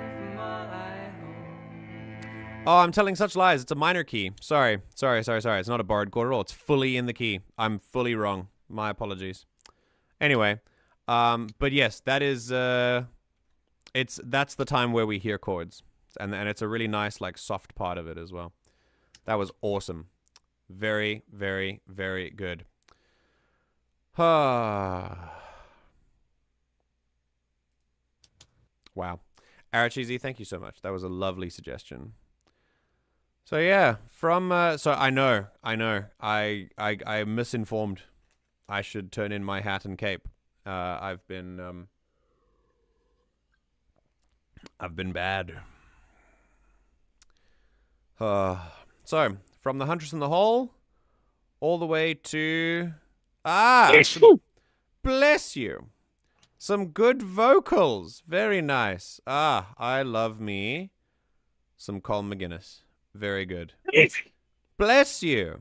Depersonalization is the word. Derealization is another thing. Okay. So depersonalization then. All you need is 4 chords. It's some band's thing. Stares at Journey. What do you mean? It's not just Journey. It's like almost every common rock / pop band of the last 30 years. Bless you.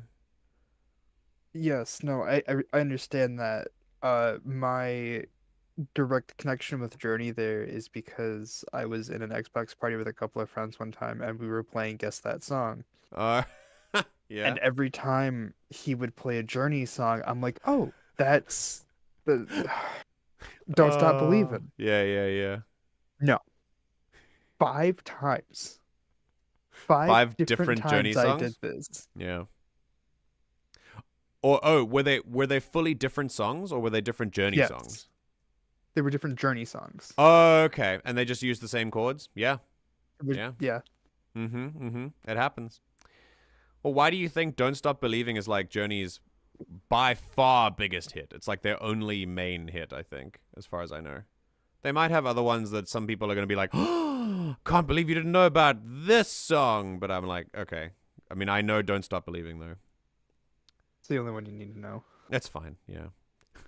Journey fans frothing at the mouth right now. Ash, are you good? Do you need an antihistamine? I think we all need an antihistamine. I think she's going to get one. Okay, no. Bow wow war. So, we're going to move on to some good old Colm McGuinness. I think this is not the first time. I think this is the second time we've listened to Colm McGuinness. Both times suggested by Ash, which is, I'm about to be screamed at by a man. By 3 men. What?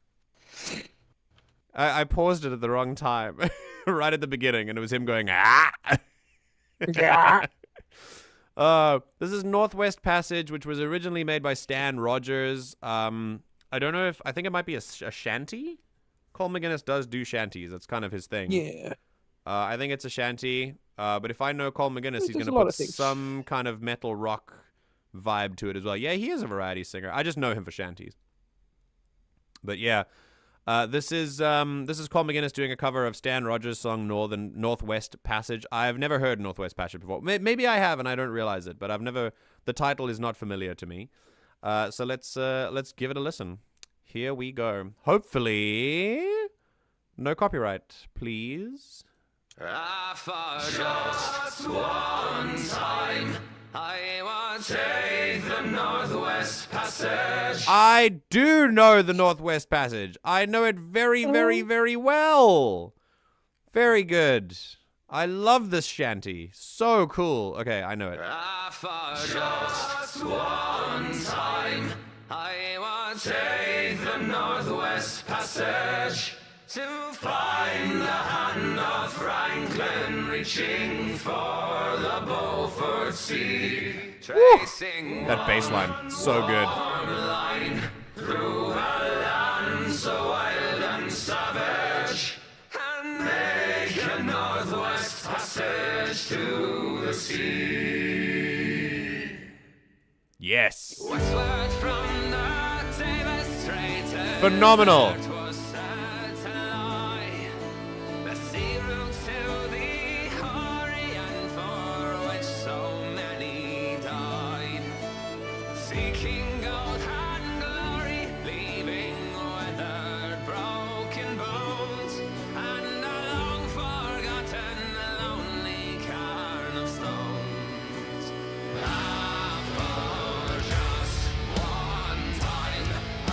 I feel like this is very Colm McGuinness. Putting some... I knew there would be metal elements to this. Or rock elements.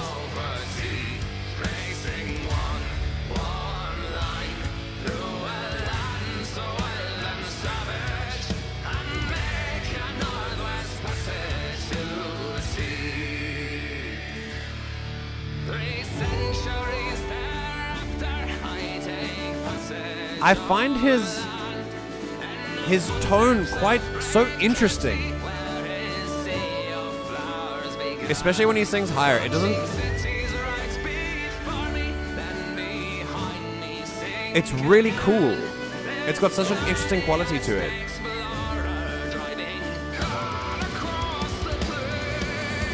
Flash warning?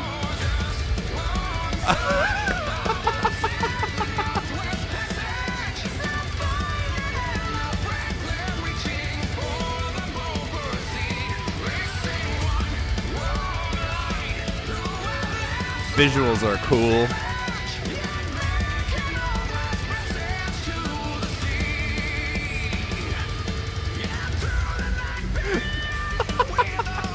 Wow.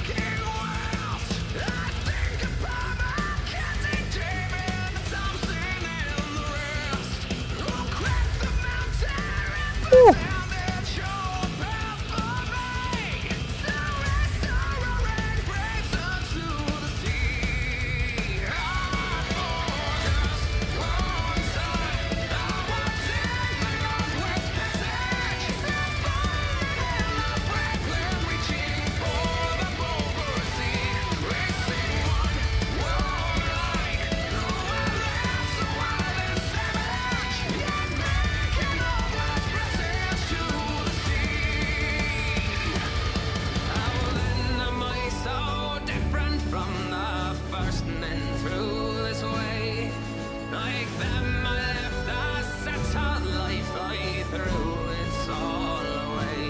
Little marching band snare in the back.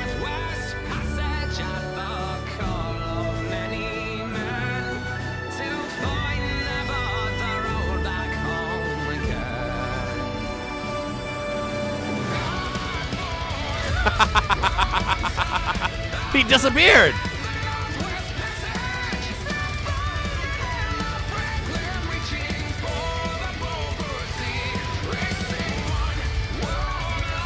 The smoke machine.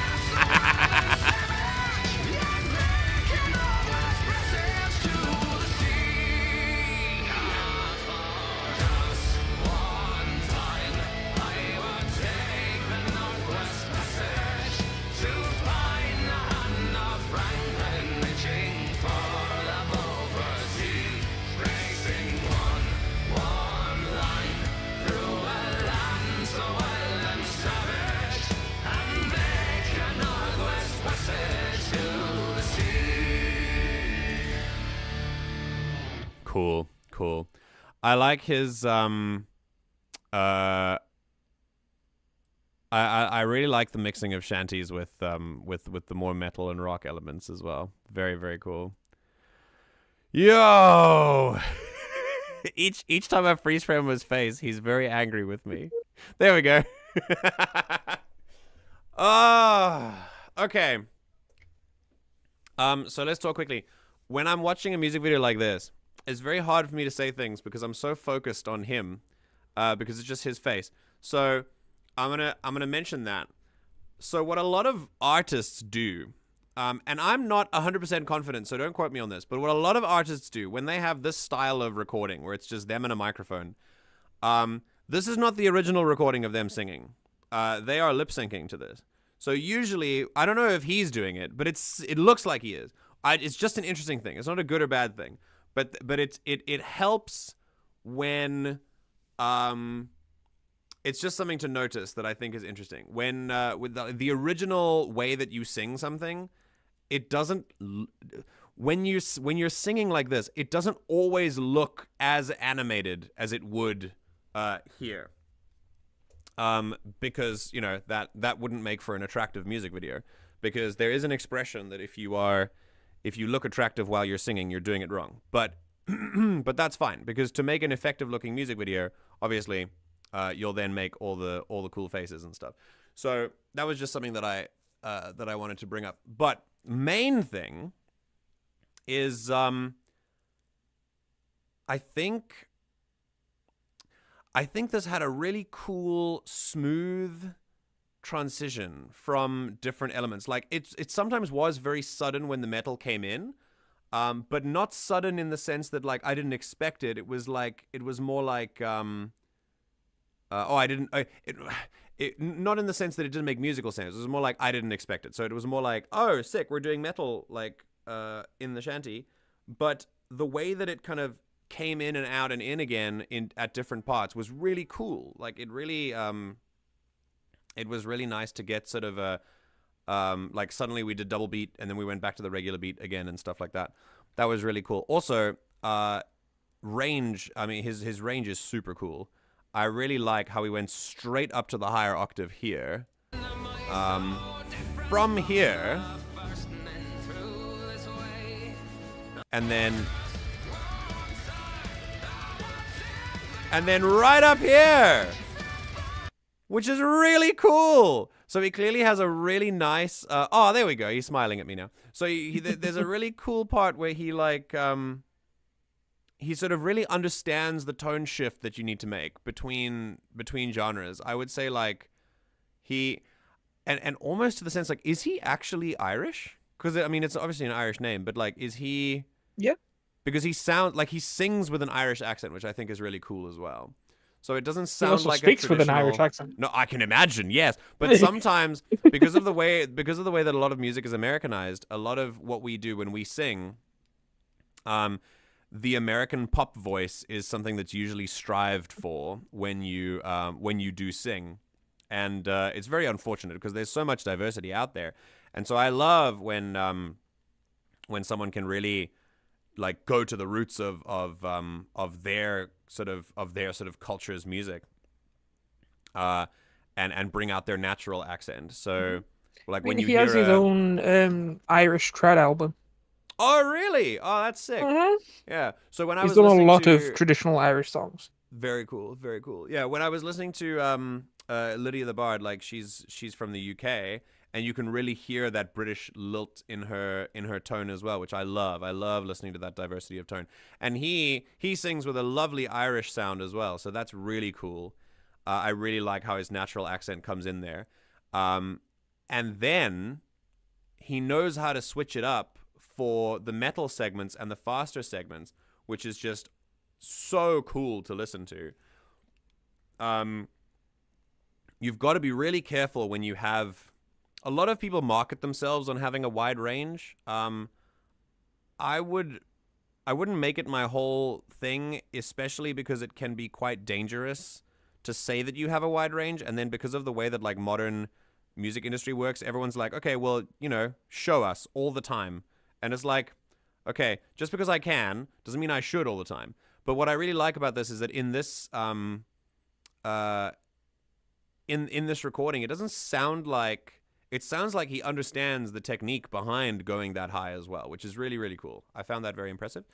Also, very impressive low notes as well, which I enjoyed. So it's just a really nice, well-rounded sound, and he's able to switch up his tone depending on the genre that he switches to. Whether he's doing shanty stuff, he's got that real like Irish lilt to it, and then he moves into the metal stuff, and he's got that scream kind of quality to his voice as well.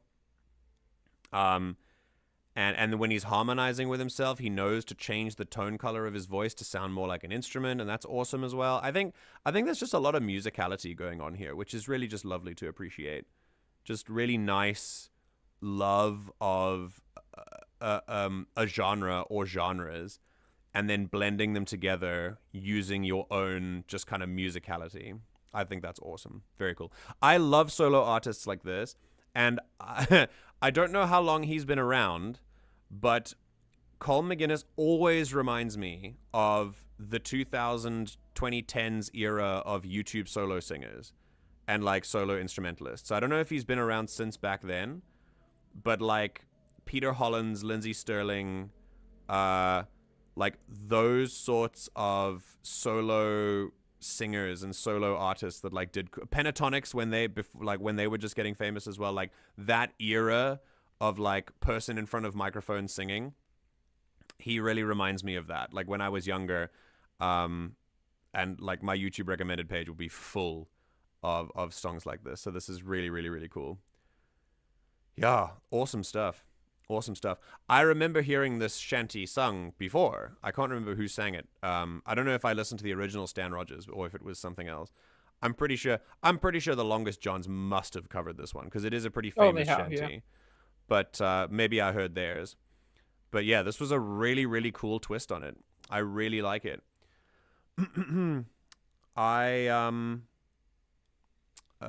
Yeah, I mean, I think... Oh, there was something else I was going to go into. Oh, he's happy with me again. Okay, I'll keep on that one. Like the piano at the end of my friend's band's first song, it just comes out of nowhere, but it still fits. Yeah. So like, it's not expected, but it's a nice surprise, and it does fit with what you're doing. So it's not something that doesn't feel like it musically makes sense because it does.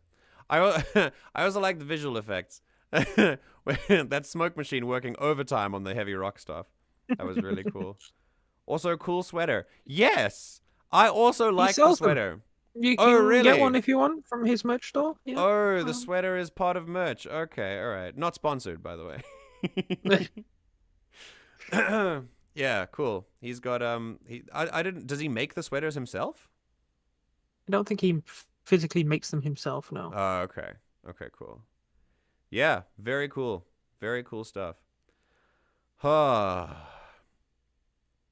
Obviously, since this is a cover, we'll talk about we talk about making it your own, which is what a cover is supposed to be.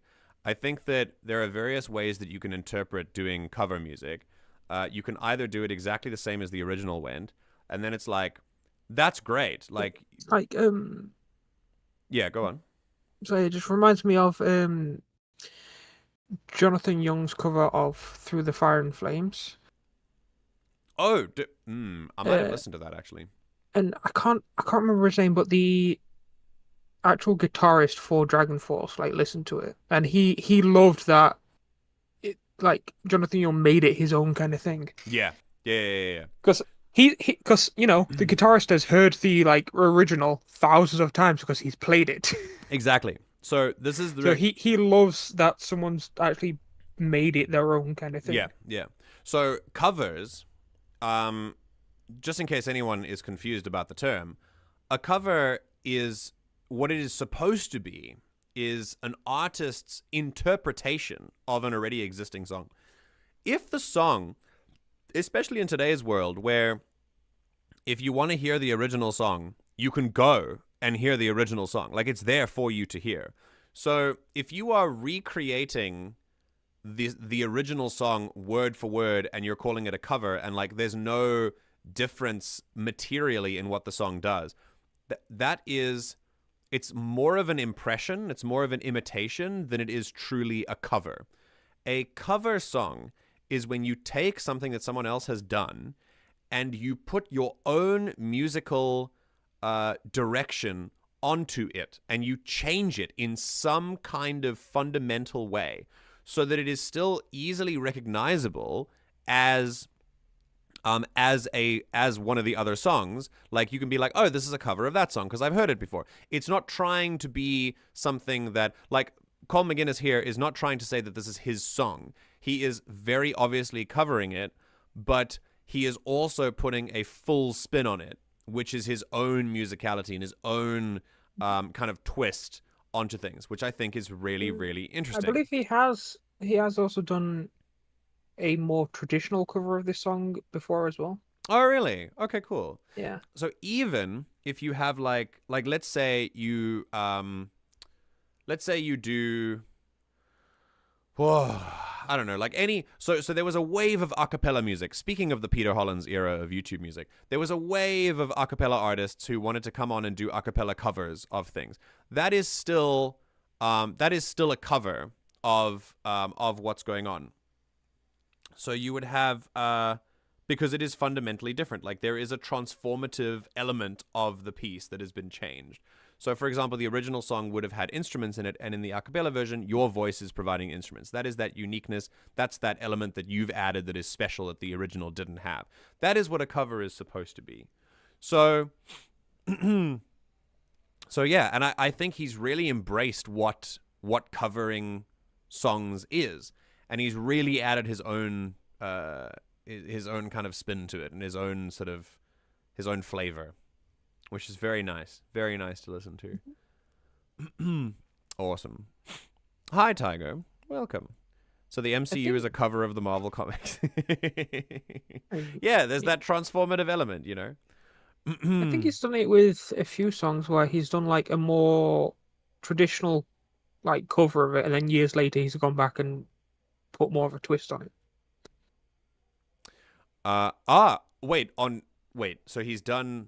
Oh, so he does more traditional covers, and then he does them again with something more unique on top of them? Yeah. Okay. Okay, cool. Nice. Very cool. See, even if he did do a more traditional cover, I think he does a lot of a cappella work, so that would still be that transformative element as well. So I think that's cool. And it's also quite interesting that he starts, in the beginning of his career, he starts with, like, something that he's more comfortable doing because he's not sure. It's quite a leap of confidence to be able to go to take a sea shanty and turn it into something metal and have these like hard rock elements in it as well, which is really that's something that requires a lot of bravery and comfort in your genre to do. So I totally understand why he would have done a more traditional cover before, something that he was way more confident in, and then as he gains fame and traction and reputation in certain genres, he's like, actually, let's try something more brave. In fact, it's quite possible that this was his original intention, that he decided to kind of push off to the side for a little bit and then be like, when I'm a little bit more confident in this area, I'll come back to it, which I think is really interesting. Yeah. Yeah, so that was the Northwest Passage by Colm McGuinness. So mixing styles, mixing genres, being confident enough that you can do both, and the art of covers, which is really cool. These are the things that we've talked about and touched on slowly in this song. We're going to listen to it one more time and headbang along now that we know that there's some cool fast drums coming, and then we will and then we'll say goodbye as our last song.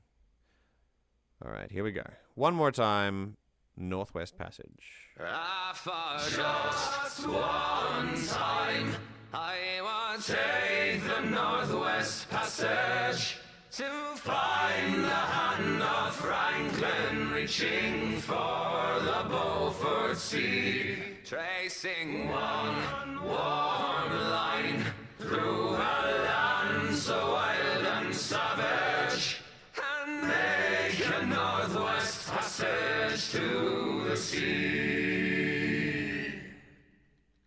Westward from the Davis Strait is there 'twas set to lie, the sea route to the Orient for which so many died, seeking gold and glory, leaving weathered, broken bones, and a long forgotten lonely cairn of stones. For just one time, I would take the Northwest Passage to find the hand of Franklin reaching for the Beaufort Sea, tracing one warm line through a land so wild and savage. See, he kind of hints that it's coming. He's sort of mixing now. And then here we go again. Oh, he disappeared for the time. Yeah, I remember.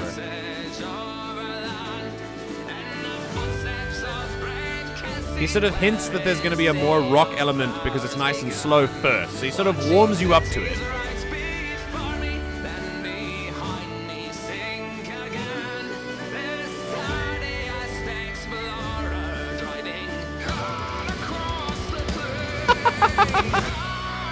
Stop screaming at me, Colm, please!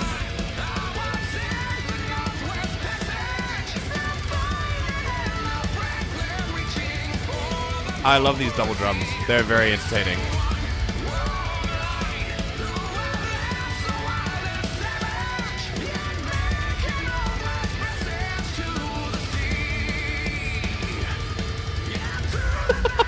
The flash is just getting me. Now he's just fully embracing it. Very cool.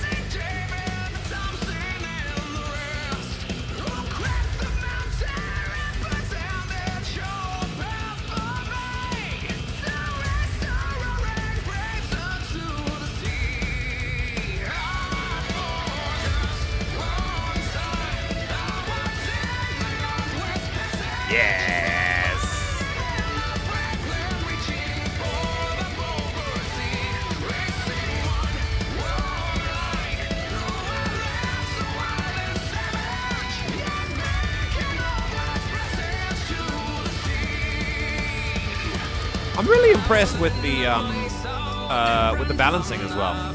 The post-processing is interesting. Like, there's a lot of noise. There's a lot of like noise going on. There's a lot of instruments coming in and stuff. But I still manage to hear his voice quite clearly, which is great. It's good editing.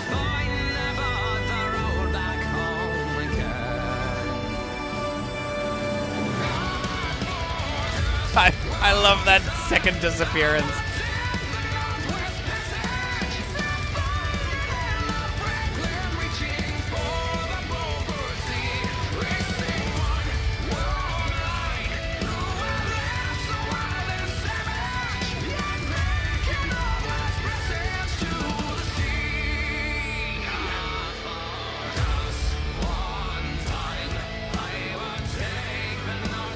You thought that was the finale?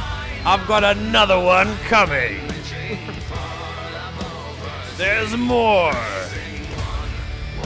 If Beethoven could do it, so could I.